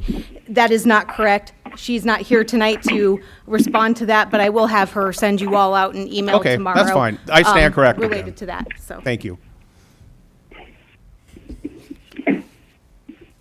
Hi, Maureen Lyons, may I speak? You may, Maureen, go ahead. Hi, I'm Maureen Lyons. I'm a longtime Board of Trustee member of the library, and we appreciate all the support you've given the library, Gary. I know you are a great user of it. The library actually has plans in place to be able to open within the next 2 weeks on Saturdays. The staffing has gone forward with more people being able to come on board, so that's good news. In April, at the April board meeting you referenced, Gary, we did form a special subcommittee to look into this, and they reported at the May meeting, and so we're going to be able to go forward with opening 7 days a week, which is good news. I'd also like to state that many other libraries lagged far behind the Marshalltown Public Library in opening during the pandemic. I have library cards in Ames and Des Moines Public Library, and they were much, much slower than opening to the public. I tried to go to the Ames Public Library in February, and they still were not allowing patrons inside the library to browse. So our library has done an excellent job of accommodating patrons during the pandemic. So I want to recognize them for that. Thank you. Thanks, Maureen. Anyone else either up on the console dais or out on the telephone? I guess, are we unmuted now? We are not. Let's go ahead and... We are right now. We are unmuted now. Okay, thank you.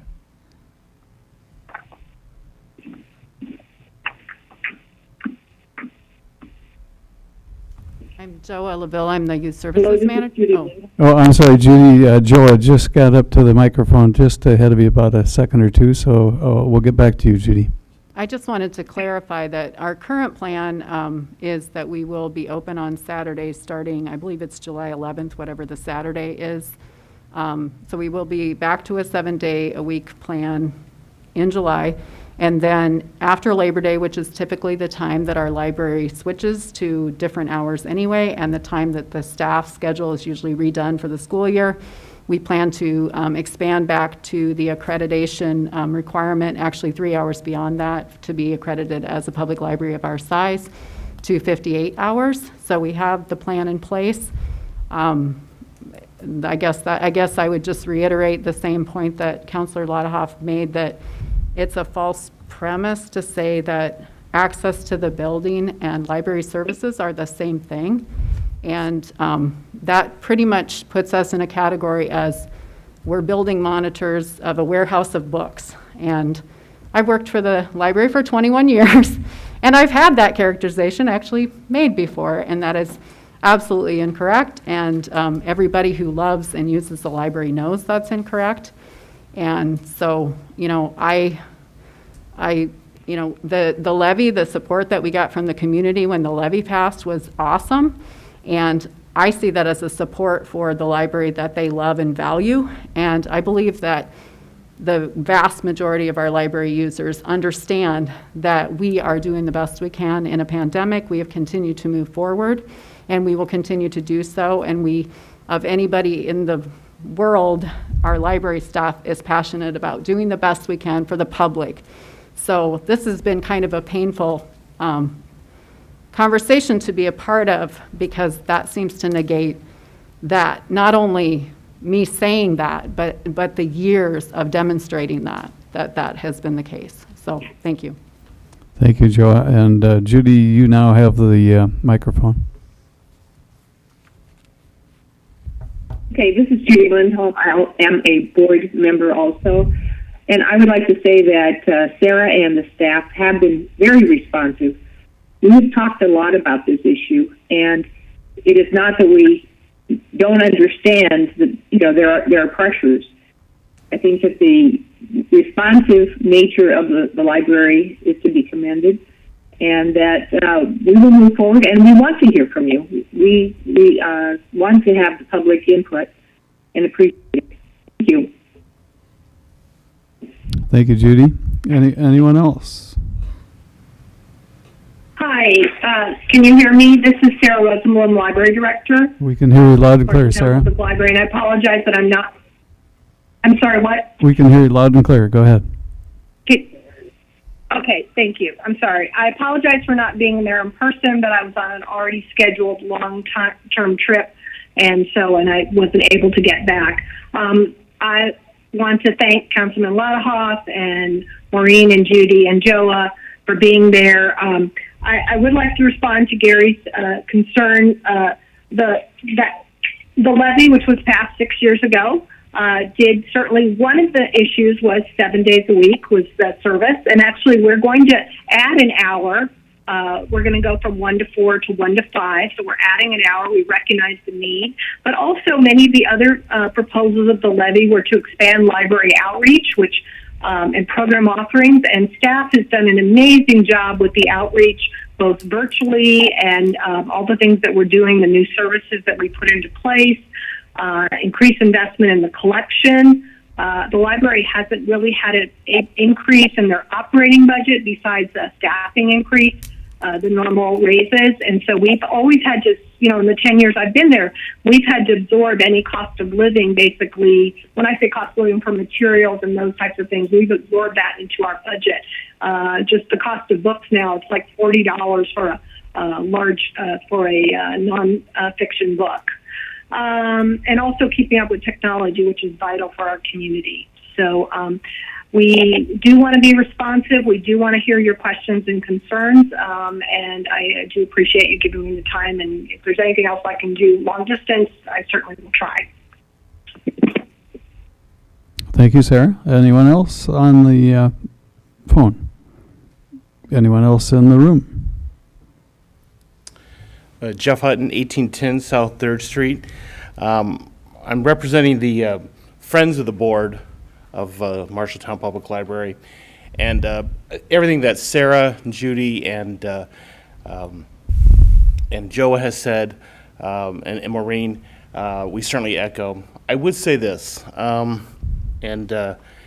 one of the things about the library and what we're so proud about as being Friends supporters is that we understand that the library is so much more than a repository for books or DVDs or CDs. It really is a touchstone for this community. And I know Councilman Thompson agrees with that, because it really does bring the community together. There's services that they've done, whether it's children's services that Joe knows so full well about, to members of a diverse population that we have, in trying to navigate, this American way of life and understanding the different cultures. We think this library is top-notch. I've been fortunate in my position previously as a journalist and I've seen a lot of other libraries across the country. No other library can top Marshalltown. And we understand that during this pandemic, Sarah and her staff, the library board itself, the trustees, I think went beyond what they could to try to accommodate the public. It's hard to close the library doors.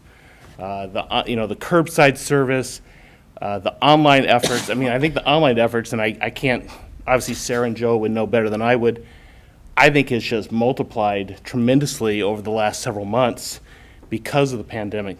These are extraordinary times. Unimaginable. No one can imagine that 15 months of being shut down and having to close doors and people staying at home. We know that the library brings people together. So we don't want the budget. Listen, if I had my way, we'd increase the budget twofold, threefold. But we understand, and I appreciate Councilman Thompson's concerns. I mean, money is an issue. Every department, every city issue should be reviewed. And so I appreciate the fact that he's looking into this, as I think all council members are looking into all matters for the city. But the library, again, touchstone for the community, so very important. If we cut the budget 27%, cut it 5%, it has a direct impact on every citizen in this town who uses and needs this library. So that's my piece, and I appreciate Gary's efforts just to at least look into it, and certainly Councilman Lottahoff's support as well. So thank you. Thank you, Mr. Oden. Anyone else? Tanya Gaffney, Library Board President, but today I'm actually going to speak to you as an educator at Lenahan Intermediate. So I have worked with this library for years, and the idea that it equals the hours the building is open is just not true. JOA took the Emerge program, which used to bring every sixth grader in Marshalltown into the building once a month, took it online. She showed those students how to use all the online tools, how to check out books online, and then her staff pulls those books in the hours the library is closed. Just because the library is closed does not mean it's not serving our town. Thank you. Thank you. You'll be glad to know that the jury went until Tuesday. You didn't get picked. You were lucky. Longest trial of my life. Anyone else? She was on the jury pool for the last jury trial we had a week and a half ago. Okay. Jessica, I have a question for you. Is any of this discussion budget driven because of our general fund?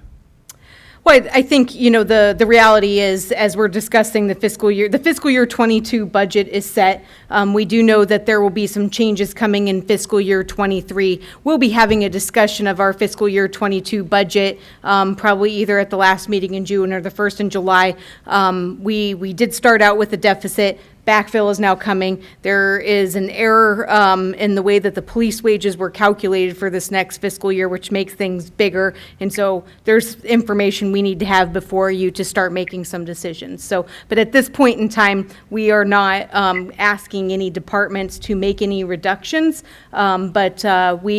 I feel as though at least my mindset has changed with the vote of the legislature that we need to be looking at how can we start reducing our budgets now so that it's not so painful in the process upcoming, and what are those ways that we can start doing that.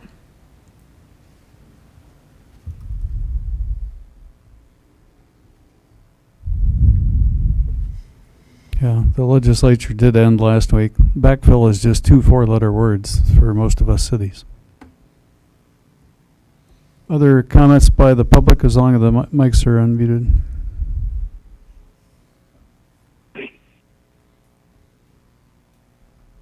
Okay. Oh, I forgot to say this. I just wanted to make clear that. you may identify yourself, I'm, though, sorry. I'm for all the Joa. people that- Joa with the Youth Services Manager. And I just wanted to make very clear that we very much value the work that our Human Resources person has done. And like all of us, what COVID has put on her as a one-person department with all the additional paperwork that she's had to do and COVID-related leave, we absolutely, we understand that some things are taking longer, just like it's taking longer for us to be open than we would like. So I just wanted to make that clear on the record. Thank you. She does a bang-up job. Okay. Does staff need any further direction, or I think I heard somebody on the phone too. Let me leave the mic open another 5 seconds. Karen Rosenblum, Library Director. I think in the 10 years that I've been there, we've been through some dire budget issues, and the library has always been a great partner to the city. We are ready to work with all the other department heads and see where, if budget reductions are needed, we're certainly ready to step up and do what we can. And I like to think, just like the library hosted the police department last week in their strategic planning, and now we're going to be working with YSS and the police department in a June meeting to better help that service. The library is always ready to do what it needs to be done for the community. Thank you. Thank you. Okay. Does staff need direction on this one, or should we figure that we've had the discussion? It was purely a discussion item. Okay. So there's no direction. Okay. Let's go on then to the American Rescue Plan update.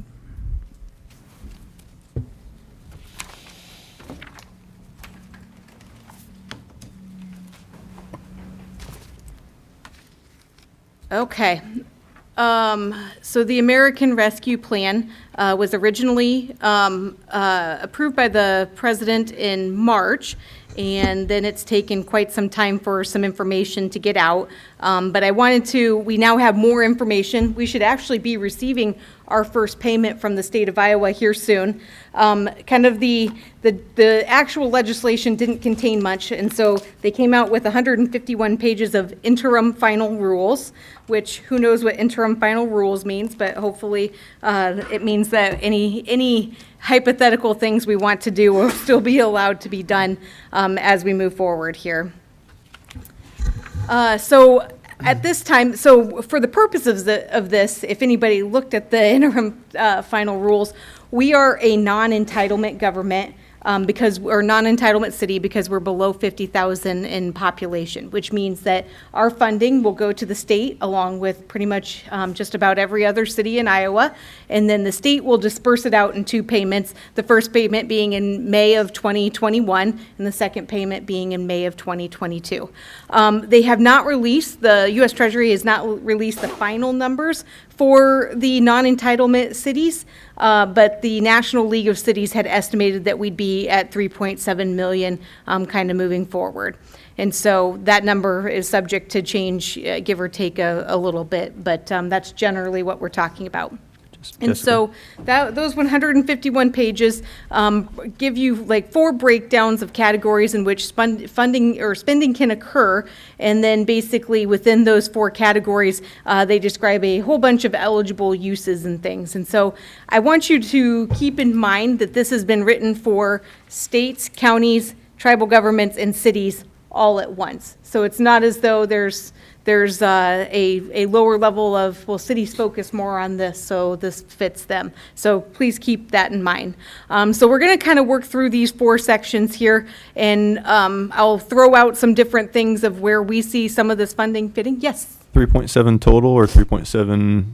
Total. Okay. Yep. And estimate that that's just going to be split equally amongst the 2 years? That's what we know as of now, yes.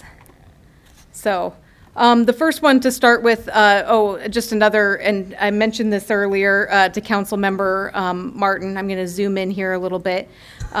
So what they initially said in one of the presentations that I attended was that your funding should focus on a qualified census tract. And so you Google qualified census tracts that HUD identifies, and Marshalltown does not have any. There are actually very few in Iowa in total. And so then the recommendation from the National League of Cities was, well, if you don't have that, you should look at where are your areas where you have high poverty. And we actually have an overall poverty rate, according to, I think it was the 2017 American Community Survey, of 14.8%. And there are 3 census tracts that are really driving this number higher. And so we have 9505, 9506, and then 9509, which are all right about 20% or higher. And so that's really been sort of the lens through which a lot of this has been looked at, as well as, we could eliminate 2 projects where there was some infrastructure to be funded because they didn't fall in these 3 census tracts. So that's kind of the mindset that I want you to kind of take along as you're listening to this moving forward. So the first one we want to start with is premium pay. It could be additional pay given to essential workers, work defined as working in regular in-person interactions or physically handling items that were handled by others. The positions that they call out in the guidance are transit and janitorial staff, but that definition would certainly involve other employees. There's also then within this guidance for premium pay that grants can be made to private employers as well. And I think as you think about that from written for state, county, tribal government, city, that's probably looking at more of your state or other county governments or something more so than the city likely making private grants to private employers. Ultimately, we're not recommending doing anything with the premium pay. We do have collective bargaining agreements in place for a majority of our employees. Those have not changed here and continue to be in place. Wages are a matter of collective bargaining, and so something would have to be discussed there. And again, I just really think it's probably your larger governmental entities who are receiving more funds than we are that would be looking at grants to private employers. Any questions on premium pay before I move forward? No, but any premium pay would still come out of the 3.7? Correct. Okay. And then I had a quick question. So, talk about the city of Marshalltown. So, obviously outside of our jurisdiction to do anything from an allocation, but do we have any estimate of what the county is getting as well, out of curiosity? $7 million is the number that I saw. Okay. I assume they're having discussions, and are we tied in any discussions on what their list of plausible projects are as well? I don't know that they are having any discussions, but I did want to, I feel like there are some things that we have within our proposal that could be discussion items at the county level as well, things that we'd be looking to do. I'm not sure kind of where there are no qualified census tracts in Marshall County. And so then as you start looking about what are county-wide programs that start to help things, I feel like we can provide some suggestions to the county. Okay. And in following up on Councilman Isom's question, do we truly believe that we're going to see any of that $7 million, even though we're 27,000 of a 43,000 population county? We can hope. So that's where I think as we've dug into this, there's certainly ways that this can help improve the lives of many residents in Marshalltown and likely in many other of the communities in Marshall County as well. Okay, so then the next area I wanted to get to, because it's kind of the less nebulous one in some respects, revenue loss. And so I will go off tangent here, or on a tangent here, and just say that this revenue loss that was available to all of us getting this money was the reason that was thrown out there by the legislature for taking away the backfill, because we can basically backfill things with this. There's a very complicated calculation here that I need to shout out to Alicia's daughter, Madison. Accounting math is not calculation for counterfactual revenue, and so we needed some help with some formulas, and she was able to help us with those. This excludes utilities right now. The National League of Cities did say, though, that they believe that utilities should be part of this calculation, but right now they're not included. And so you could choose 4.1% growth or your annual revenue growth for fiscal years 16 through 18, which would be the 3 years prior to our the start of what is our base year, basically. And so 4.1% is that higher number there. And so then there's 4 points in time where you get to calculate this money for your loss. And then it's crazy what they have defined as you can include it. And I go back to, this was written for states, counties, tribal governments, and cities. And so as I calculated it, looking at basically all of our revenue, excluding those that they specifically say, like bond proceeds, interest investments, refunds, things like that, take those out. That larger calculation on multiple funds was way more than we have allocated to us. And so as I thought about this further and talked with Diana, what's the most important? It's our general fund, which includes some other funds too that have some tax dollars, and the emergency fund, which those dollars get transferred into the general fund each year as part of the budget with the emergency levy. So we started out very big, and we've narrowed it down to make this kind of an easier calculation to follow. And so the total, as we look at, 3 points in time, is a little over $2 million. We didn't look at road use tax in this, but that's one that we could probably throw out there. The only way that you can fund any sort of road infrastructure is if you were doing it as a pay-as-you-go using cash, which road use tax is where we've done that. But as we did our calculations, there's no loss in the current fiscal year, but we've also had some extra cash coming in from some things. There's a $240,000 loss at that 4.1% revenue growth for next fiscal year. And then it compounds to more than 700,000 for the next fiscal year, and then ultimately in fiscal year 24, 1.2 million. And so this is their calculation. This is, how they've set up this formula for everybody to project out in the same way. And I should say that this is still an estimate because the point in time that we'll measure from is June 30th of 2020. I used the FY21 budget amendment to kind of get sort of estimates of what we think those final numbers will be in the general fund. So estimates, again, things can change. But I wanted you to see then how does this compare with backfill and the phase out over 8 years that starts in the fiscal year that starts July 1, 2022, which is fiscal year 23. This will be the next fiscal year that we start budgeting for this fall and next winter. And so as we look at it and then carry it out into basically fiscal year 25, which is when the money ends. So we have to have everything spent by 12/31 of 2024. So we're really looking at that first year in the general fund and emergency fund, just a $26,000 deficit, which I say just, and I shouldn't really even say that because it's hard to cut any amount of money now without touching something larger like staff. 24, we get into 53,000, and then by fiscal year 25, we're upwards of 80,000 estimated at this point in time. So I wanted to give you the comparison of what it looks like and how, this chart up here that shows what we could set aside in the general fund actually does compare with what we're projecting those losses to be, specifically from backfill. So there is a big difference there, especially when you look at 240,000 being that first year of calculated loss. Any questions on this before I go to the next category? Okay. So the next category is infrastructure. Water, sewer, which includes sanitary and storm sewer, and broadband. They basically say, we've got legislation that says what is an eligible project for a federal Clean Water Act, and so water and sewer uses must align with that. No need to write anything new, just follow your current legislation. Again, this is where it came back to focusing on those census tracts that have that higher level of poverty.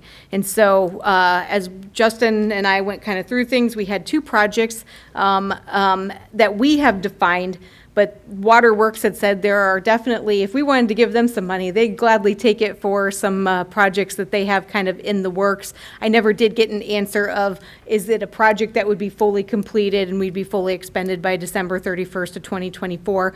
So I'm not sure about what that would look like, but just know that Waterworks has some projects if there's any funding we would like to pass their way as well. So as we get into the two projects, the first one, I do have Greg with Bolton and Mink here to talk about this one as well, and I will probably just turn it over to him right away so that he can, let me.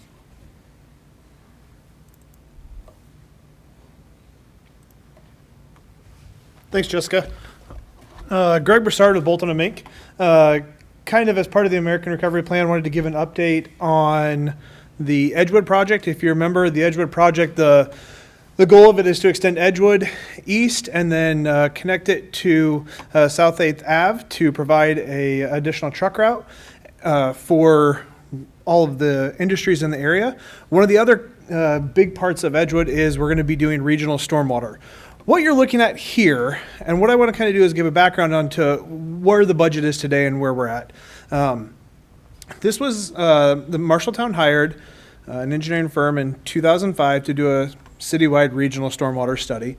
One of the things they found was that many of you, if you've been to Riverside Park, as you go, there is the what we call the slough, the drainage area that heads towards the levee. That water is then pumped out via pump to the river. What they found was that those pumps are not large enough to handle the flow and to be able to adequately protect the adjacent area from flooding. So their original study, the areas in gray, are areas where GBA had originally recommended to provide additional stormwater storage. So that's where we started from. They had a number of roughly 34 acre feet. To put that in perspective, if you have 34 acres, that's 1 foot deep, that's the volume that we're looking at for storage. Trying to figure out, okay, there we go. So what this model is it shows when we get a large rainfall, what happens, what floods, where does the water inundate. From talking with residents and city staff, we believe this is fairly accurate. One thing that we did found, and what's causing the issues, is that going back from that original GBA report, which was completed in the early 2000s, it was actually using, it's either 1998 or 1999 rainfall data. One of the things that's happened over the past 20 years is that rainfall data has changed. We have seen an increase in the magnitude of the 100-year storm and how often that storm hits. And so as we have went through and we have started looking at the sizing, what we're finding is that the original stormwater volume that was requested and looked at isn't large enough based on the increase in stormwater volume that we have. What this exhibit shows is we are building just on the south side of Woodland. We're not getting into the park at this point. Building a detention basin where the original GBA report showed that and where we thought we would be able to find enough storage. And it shows where that inundation happened. So what we're finding is that based on the original GBA report and kind of our initial preliminary design, that we need additional space. So now we started kind of looking at where do we find that space and how do we get there and what's the cost for that? Can I zoom in? You should up on the toolbar there. All right, let's try that. That'll help, I think, a little bit. Nope, I'm clicking too fast, sorry. There we go. So what we started looking at was trying to find additional area to store water. And so the most cost-effective method is to expand the basin where it sits today. So what we did is we looked at an area directly north of that, which is proposal storage area A, and then to the east, which is kind of where the existing compost, a bunch of the piles are located. So we've been talking with Justin about how that affects compost operations. So you can see we have looked at coming down here and expanding the compost operation facility, expanding the hard surface area. We're looking at a milling treated area in there to provide a working area based on their operations and how they function. So this additional cost, and the cost is involves both the additional drainage or additional earthwork to provide the drainage area and removing the existing mulch that's piled there. We can't really find anybody to take that today. With the derecho that came through, it seems like all the cities have a lot of mulch. So now we've got to pay to get that taken out. And then putting in some new hard surface area. One thing that you will notice is as we expand into these areas, we still end up with a little bit of flooding, but it mainly isolated in the park. There is some on North 5th and 4th. They are more of an isolated area, which we are working with the city to come up with a potential future project to fully protect woodland. But at this point, cost effective, working on the south of woodland is the most cost effective measure. What that does with cost, there we go. So where we end up is the original budget was $6.2 million for the project. And what we ended up today, adding in the additional area, removing the mulch, expanding the compost area, we're just a tad over $7 million. So that does make a shortfall of about $800,000 for the project. And as we look at it, that's because we had to expand that area for parking or for stormwater storage. And then also through expanding that area, because it's so flat down in there, we picked the site up to get us some more storages too. So as we picked that site up, one of the benefits of that additional $800,000 is it added stormwater to storm sewer to the entire roadway system. So now that's going to provide a lower long-term maintenance cost for city staff. We had looked at an option for doing a more of a what I would call a rural section with ditches through there. After talking with city staff, we chose let's go to storm sewer. It's lower maintenance. We know there's additional cost to it, but that also increased the amount of stormwater volume that we were able to store. That's kind of some of the background. Questions? Any questions or comments?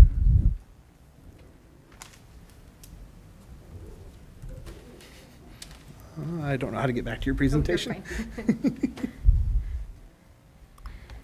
Okay, so that is definitely the overview of one of the projects, and you can see kind of why it's needed.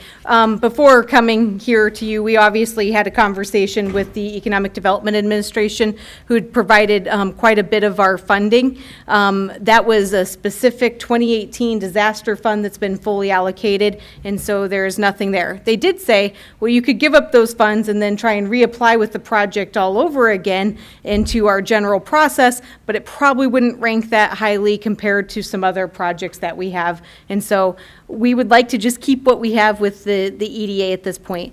Because it's stormwater related, it's not RISE eligible, which focuses more on the roadway. So we did look at what are those other sources.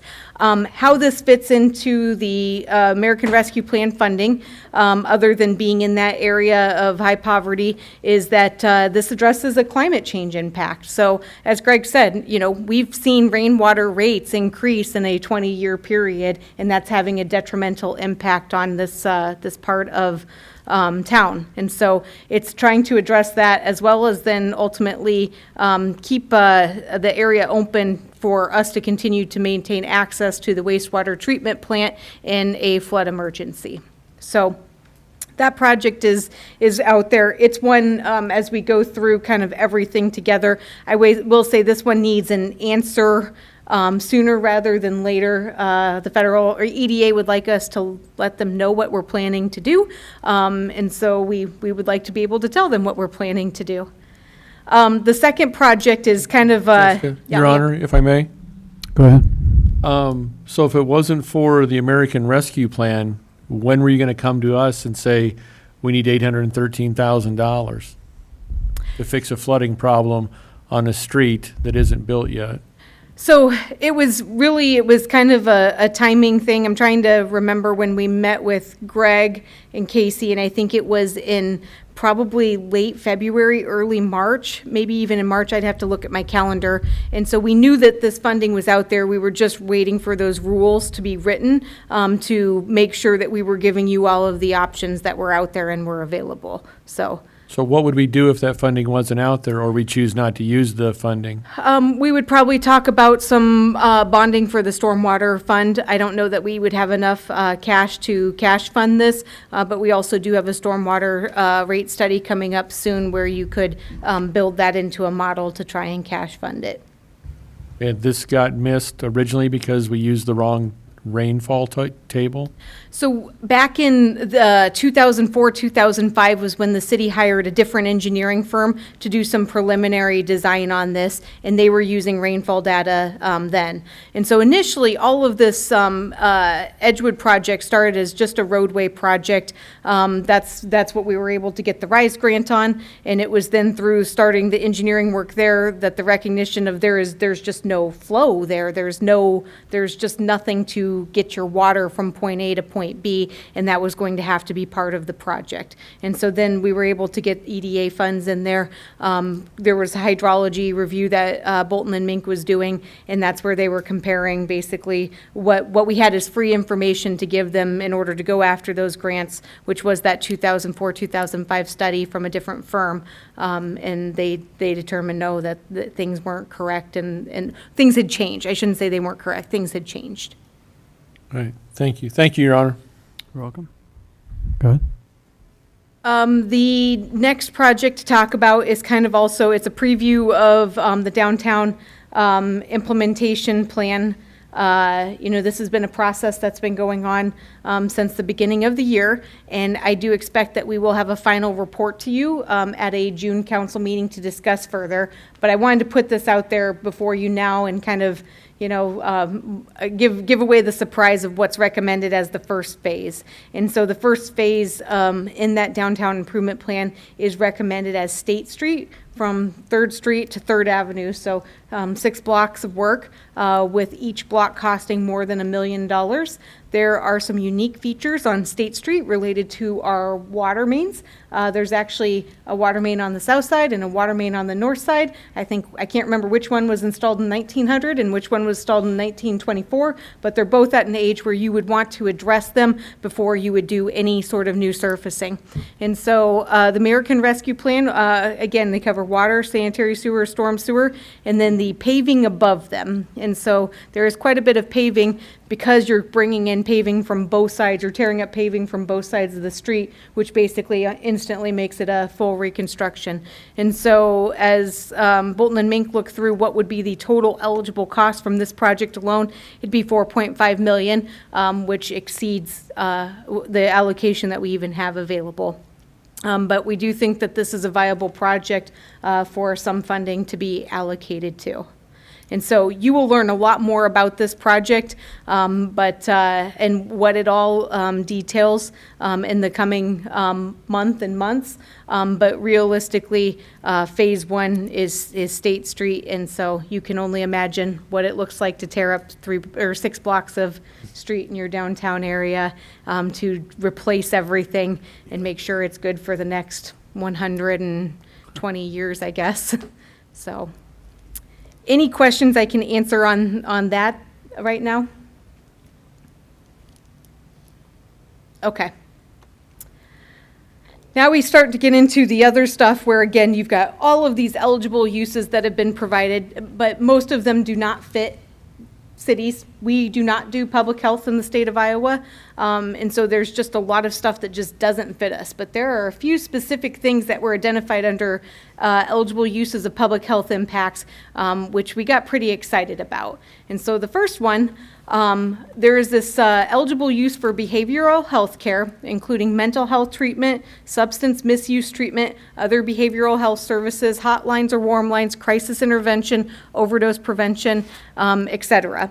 And so as we looked at what is the definition of impact, what does impact provide, that is truly fits into that category there. And so we looked at where we're at currently. There have been some grant funds that YSS has been able to secure to help in this current fiscal year. There's $30,000 to use between May 17th and June 30th. So that means that our contribution of $150,000 gets spread a little bit farther down the line in terms of time towards the end of fiscal year 2022. And so there's even more funding coming in next year. I don't think it's been publicly announced, so I don't want to steal David's thunder on that one. But there is definitely some more funding that we'll be talking about in the future, which YSS has been diligent about securing to make sure that we can keep this program operational for as long as possible. And the American Rescue Plan funds will help that too, basically through the fiscal year 25, December 31st of 2024 type of time frame. So as we looked at this, fiscal year 22, we believe will be covered with what remains of our initial $150,000 contribution, along with the grant funds that they have received. So we didn't see that there's any additional funds needed for fiscal year 22, but for 23 and 24, we could put $150,000 towards that, as well as in fiscal year 25, another $75,000 to continue this program. Any comments or questions before I go on to the next one? I would highly recommend doing that. That's a really, really good project. Okay, the next one. We'll talk about all of these together too, kind of towards the end of the presentation. So the next one, lead hazard remediation. Again, there's a focus on mitigating impacts in low-income communities. Funds should impact LMI households with children. Guess what the HUD lead hazard grant already does? And so we already have existing projects which we're not able to fund. Michelle did some calculations, and so far 1/3 of our projects are coming in over budget, which means there's a gap that goes beyond the HUD funding that we can provide. And if the owner can't provide or fill that gap, then the project just doesn't happen. And so there's an estimate of probably 43 projects that over basically the total of what we're contracted to do at a gap of likely 18,000 each based on what we've seen. As Michelle and I talked, she realized like asking for $800,000 was probably not the best use of these funds, but at least if we could get some money in the next fiscal year to try and go back and hopefully be able to fund some of the projects that we've had to say no to, knowing that construction prices are changing all the time here and it's become a pretty volatile environment, that there are some projects that we could fund and projects coming forward through that program that could continue to receive funding. So narrowed it down to $200,000 over 2 fiscal years because the current grant is set to end in fiscal year 23 as well. So that's why it's not looking at extending anything beyond that. But again, a program we're already operating where there is a gap that could have an impact on low to moderate income households in the community. Now we get into economic impacts, which again, a whole bunch of stuff there that's written for states and for counties and for other things, but not necessarily for cities. But there are a few different things to throw out there for your consideration. So in determining assistance to households, you have to look at a household being impacted by COVID-19. If a household is low to moderate income, they are automatically deemed to be impacted by COVID-19, which means that those 3 census tracts have a pretty vast area with an assumption that basically would operate there. So as we talked about things, and Michelle reminded me that this was something many years ago that the city had done, there was a neighborhood beautification program that this would be focused on our 3 high census or 3 high poverty census tracts, not looking to take on significant home repairs like a new roof, new windows, you know, the big stuff, but looking at addressing smaller issues that really impact the aesthetics and the accessibility into properties. Initially, this conversation did start as, we're going to be submitting this raise grant application. And as you look along the corridor, we like to assume that there will be an investment in property along the corridor as we start to make some of those changes to our public infrastructure. But when you really look at that area being an area of persistent poverty with a number of low to moderate income individuals, that's not likely to happen without some sort of catalyst catalyst being there to make it happen. And so that's where we really see that a neighborhood beautification program could be that catalyst. But again, it doesn't have to be limited to the Highway 14 corridor. We just think that's one location in one of those fiscal years where it would have kind of a really big impact. But there's 3 census tracts for which this program could be implemented. So we've just put in kind of $50,000 a year just to put something out there. No one really has time to administer a new program, so if we could find a nonprofit to partner with, we would certainly seek to do that. So what I hear you saying is Mike was supposed to pay me $50,000 for picking up trash that morning?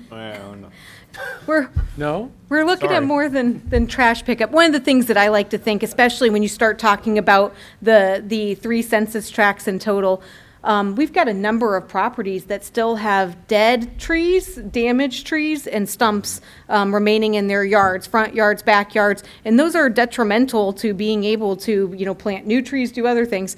What if this is just as simple as helping people get those things removed? How much of an impact does that have on the community, on how things appear? And I think that's just really a starting point. There's so much that could be done if you partner it with volunteer labor and really figuring out what are those project scopes that could occur. And so there's definitely more to think about here, but we thought about this being a program that could have a really big impact in an area of our community that tends not to see a lot of individual investment in properties as a collective. You might see a property that, improved here or there, but there's just not raising all boats at once. Another area, I kind of made this 2 projects, but there's no numbers here. And so I wanted to just kind of throw these out there knowing that there's still more discussion to have. We do have a low-income housing tax credit project that has been submitted to the Iowa Finance Authority that is going to address senior housing, and it is located in the census tract for which the hospital is in. We know that as soon as they get their sort of preliminary review of their application, which was due earlier this month, that's when they're going to come to us and say, can you help us with funding? To Councilmember Isom's comment and Councilmember Thompson, I think supporting affordable housing development within the county is something that really could be a request that we would bring forward, or this project would bring forward to the county as well. I think there was the Tall Corn Towers that the county helped participate with some funds in that from their low to moderate income TIF fund. So there's a history there. There's now funding there. So hopefully we can find some ways to partner on helping another project in Marshalltown. The other thing that we've talked about, but we haven't really talked about it, in a lot of detail because we don't have detail. We will start receiving, in a hypothetical scenario, let's just say that there are, in the development on West Merle Hibbs, that the first year a house is newly assessed is January 1st of 2023. That means that we'll be able to start collecting that increment in fiscal year 25, which means we'll have the low to moderate income set aside as well as then developer payment. So fiscal year 25 is foreseeably the first year that we can see those LMI funds starting to come in. Knowing that this money can start or can support low to moderate income housing improvements, I just wanted to throw it out there that do we spend some time as department heads, community council, designing a low to moderate income housing program and what that looks like, and then figure out how to put some of these funds to it for fiscal year 22, 23, 24 to really get things a head start before we get some ongoing funds in 25. So no idea what it costs, no idea what it looks like. As we talk about infill housing, there's so many opportunities that we could be looking at there, but it's certainly an option that's out there. So that's kind of the end of the project list, as I'll call it. But we do know that there's going to be some things that are not answered quite yet. It's an interesting thing. There's one question that the Treasury proposes about should demolition qualify as something within each of these census tracts as being a neighborhood improvement in an area of persistent poverty. We think Yes, but it's not for sure yet. We also don't know quite what federal requirements will apply to us, but we know there will be some. And then just the one that they really spell out is that we'll have annual reports due basically September 30th of each year, except for this year, it'll be October 31st. So I'm going to end on this slide, and I'll zoom in a little bit more so it's before you. I should not have put a total number on this, and I should not have totaled these on the bottom, because realistically, I put the two general fund revenue replacement options up there, and it's kind of a one or the other. But here's realistically where things start to tie together, and I just want to see how you feel about what's been proposed. If there's anything that's a definite yes, we should start moving forward. I'll use what Councilmember Lottie Hoff said with impact. We talked about how, we have an existing agreement with them. We would probably amend that agreement to extend the program further, which would be something coming back to you at a point in time with a resolution. Same, I'm not sure on the lead hazard remediation, but there'd be some other things. So just want to throw it out there, get some feedback, and figure out kind of where you're all feeling we stand right now. Any input for Jessica? Just a little bit of information. Yeah.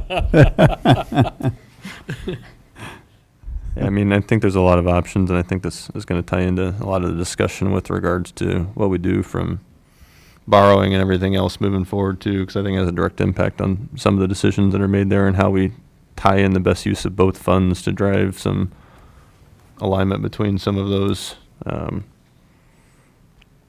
I agree with Mike that I think the impact thing is a good thing. I mean, I think there's a little bit of question mark on what some of that funding will look like and best served of what that dollar amount looks like. I agree as we're doing the Highway 14 third half corridor that some of that beautification I think is important. I think the biggest question I have is out of our control, but county's possible engagement in some of this stuff, specifically on the LMI housing program or the project support on some of that stuff, which is obviously a significant number and has a direct impact on the overall funding. Personally, I'm still chewing on the State Street water sewer on what that looks like. It's a big number. I mean, that eats up everything. I don't know that I necessarily agree it's the best use of this funding for some of the other options that are on there. Your Honor. Yep, Mr. Martin. I like what Gary said about county. And if we can foist upon them, if you will, some ideas that are beneficial and meaningful for long term and so on, they're getting quite a bit more than the city. And the city is a major, 2/3 of the county population, roughly. So I look forward to putting, some ideas their way, or in collaboration. The money's out there for eligible projects that have a favorable impact. So it would behoove us to put forward ideas that way as well. Thank you. Your Honor. Mr. Thompson, go ahead. Hey, I like the idea of a little bit of money flowing towards the infill development in the neighborhoods and, I don't know, that low to moderate income housing, but only if we can somehow include some progressive changes in the zoning and the building code rewrite to allow for some smaller houses, because I'm hitting a brick wall with trying to find contractors that can build houses feasibly, in those vacant lots, to get them, at a cost to where they're attractive. I don't think it'd take a lot of money, but something. And, even though I said earlier we're 27,000 of the 43,000 population, what I don't know is, our taxes are split. So obviously we're not generating 2/3 of the tax revenue for the county, correctly? Is that correct? I have no idea. Yeah, so we on need to that know one. what percentage we're generating in their revenue to know what we can, I like the idea that Mr. Martin said, we need to have a conversation with them, what ideas they have for their 7 million. And I think it's fair to go to them with whatever percentage of tax revenue we're generating for them, we should expect that much back in revenue stream. There's a lot of decisions we're going to need to make here. So that's my 2 cents. Thank you. Thank you, Your Honor. Thank you. To pose the question specifically about Edgewood, is there any desire to use these funds for that project?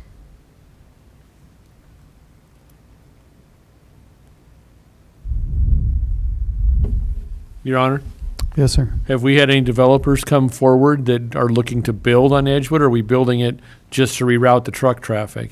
I've had contact from a trucking company out of Minnesota that is, they want to be near JBS. So that's the only contact that I've had so far. I thought you had one with a gas station, too. We're going to have one with the gas station. Oh, whoops. Okay. So right now we have 2 developers that are looking. I just don't want to build a road if we don't have a use for it. Yeah, you bring up a really good point, Councilmember Thompson, and I had a meeting on Friday with the Economic Development Manager from the Greater Des Moines Partnership and the Economic Development Manager from Alliant Energy, who kind of manages our territory. And I had no idea what the meeting was about to begin with, but they really wanted to talk about how there are so many projects that Marshalltown can't even put a request for proposal in on because we do not have the industrial land available to be able to submit. And so they were not familiar with the Edgewood Industrial Park. They were very excited when I told them about it, even though it is a limited amount of land. But it's what can happen when you look at that bigger vision of taking Edgewood all the way over to 18th Avenue and what that potentially opens up. And I know that Justin and Bob Ranson are probably not wanting to hear that, but that we need to find a new place to apply biosolids if we're looking at really truly that being developable for industrial use. But as I look at it, it's really hard to go out and get options on farmland right now. And that's where I think the struggle has been with a few different organizations doing that. And so we kind of control our own destiny in the world of industrial lots that are available moving forward. So I really do think it's more than a road.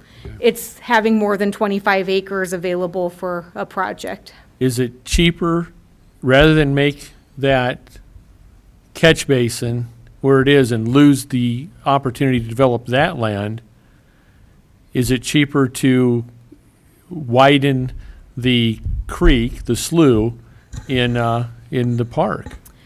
I don't know that it's cheaper, but I think in some of those initial concepts, you're taking up pretty much most of the parkland then, I think was what it was showing, so. Yeah, we council, we did look at that as far as how much parkland we would use.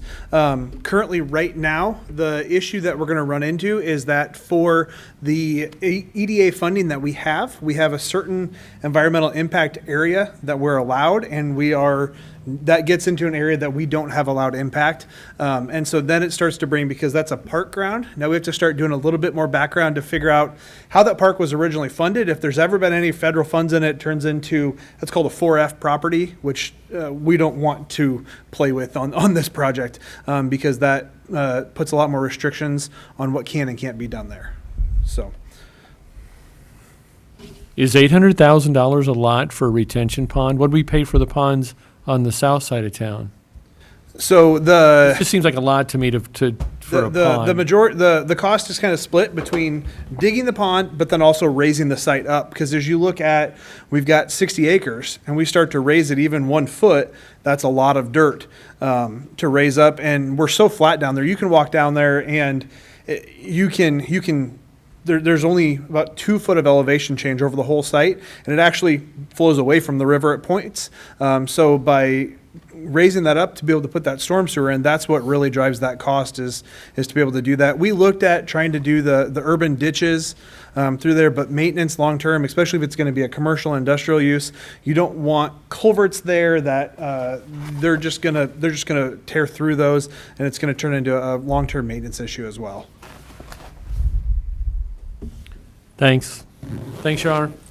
And to kind of, give you the idea of that, think about ditches with trash in them that somebody's got to go in and get at some point, as well as then Greg mentioned the culverts. Every driveway would be crossing this ditch. And so that's where the urban storm sewer that you just don't see is what seems to make more sense for that area and maintaining an area in good aesthetics for the long term.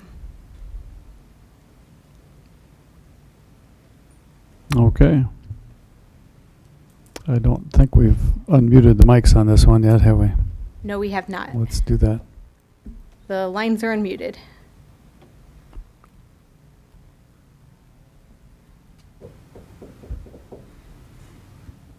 Okay, mute all.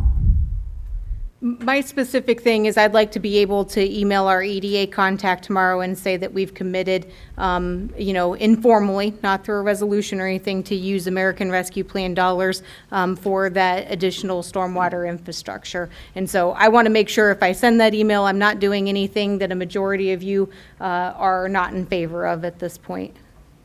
Will 4 of you object to that?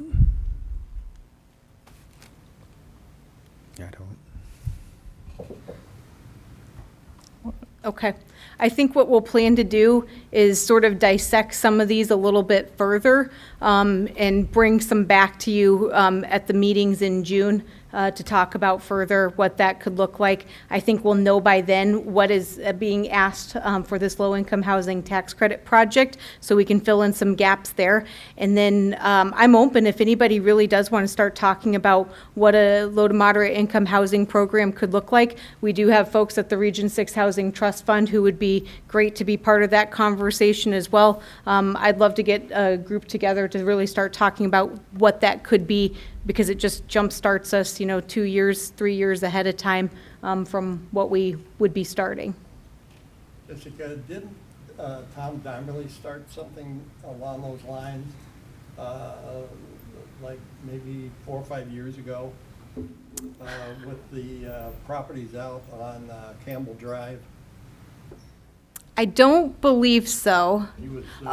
Yes. So there is a Wandering Creek, yes. And so there's still work that has to happen there to really make that happen. But there are some initial dollars from that we do have on hand, because we did start that to repay our legal expenses with that. So I remember going to some meetings with Tom back then to utilize this type of funding. And then those taxes going to the low to moderate income for those properties to build smaller homes, which initially goes into that same thought process of the zoning and everything to allow for smaller homes. It was a concept that he was working on at that point. Yeah, and so we do have a development agreement on that. The developer has not done anything. That's actually harming our debt capacity. And so I've been in contact with our bonding council to just see what we can do to get that off of our debt capacity, because that's $1.3 million that you can't borrow at this point because it's sitting out there as an obligation of TIF funds, though there is no work happening there and hasn't been for a number of years. It's probably been 4 or 5 years, at least 4. So, unfortunately, but if there is anybody who's interested in starting a conversation about the low to moderate income housing, please let me know. I think that's something that we can get started on. It seems like there's a lot of interest in being able to get something started. Okay, thank you. So I guess the timeline of discussion as this progresses, kind of your expectations from the council to prioritize and I guess determine a path forward. What is that look like? I mean, is this over the next 2 months that we're going to be really trying to drive some concrete details into? Yeah, I would say it's probably like a 2-month time frame. I keep thinking, even with the calculations on the revenue loss, we have to wait until our June 30th time period hits for that. And so, it's probably, we'll have some more, better numbers on things moving forward. I expect we'll figure out, is 3.7 million really 3.89 million or 3.69 million? What does that look like? And then be able to really start doing some better calculations. So. But I think that's where we might be bringing back some of those. I'll probably do some talking with all of you in the next 3 weeks about, is there anything that, that you feel so strongly about to bring back forward to that June 14th meeting for some more discussion or contract amendment or something like that. So, Jessica, when do you expect to draw the county into this? Should it be just a joint meeting to discuss how we're going to work together on this? Or if they're willing? Yeah, there's some initial questions that I can put out there and just see if they've even had any internal conversations about what's possible and what they'd be looking at, and just see what their time frame is. I do feel like I wanted to get this out to you ASAP because we have a 3-week delay, and because that Edgewood project is in there and needs an answer sooner rather than later. So I'm not sure that others are maybe moving at the pace that we're moving in terms of identifying things. But I do know we'll get a request for that low-income housing tax credit project, and I think that's at least one of those projects to throw out there of, wouldn't it be nice if we could fund 50-50 or something to that effect? I was thinking 100. On the county. Well, it's beneficial to them as well. Right.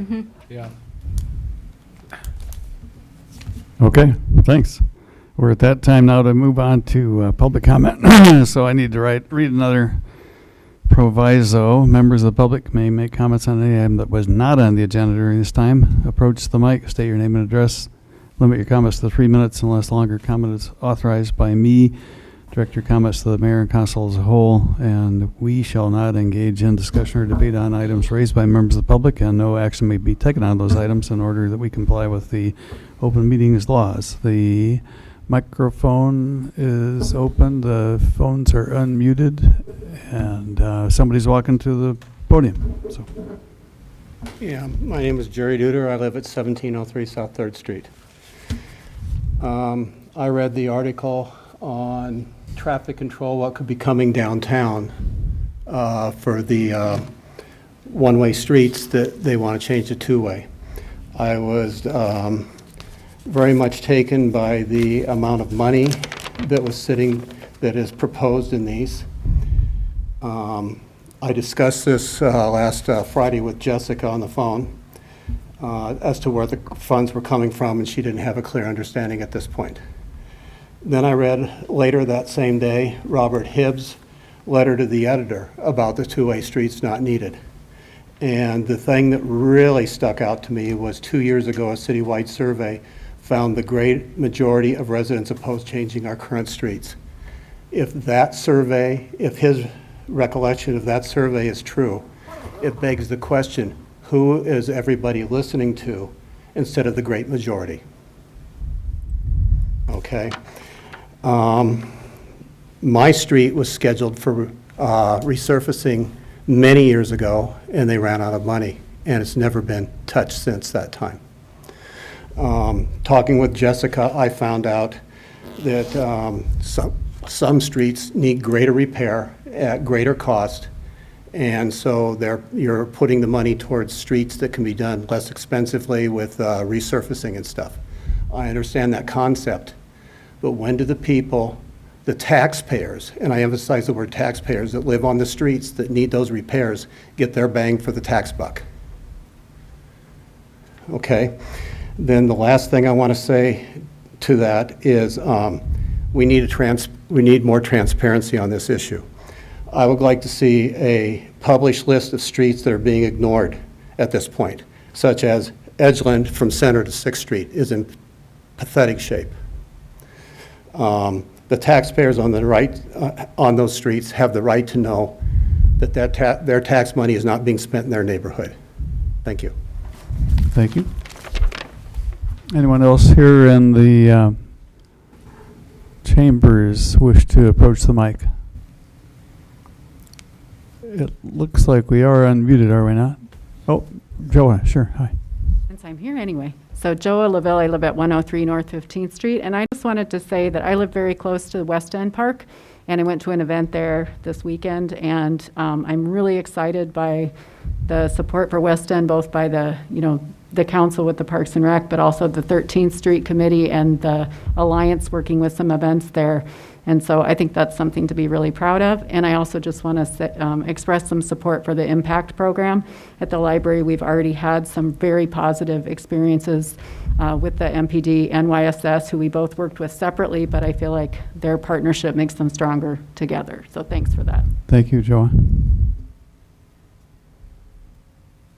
And back to the microphones and phones. Are those unmuted? Yes. Okay. Let's leave them for another 10.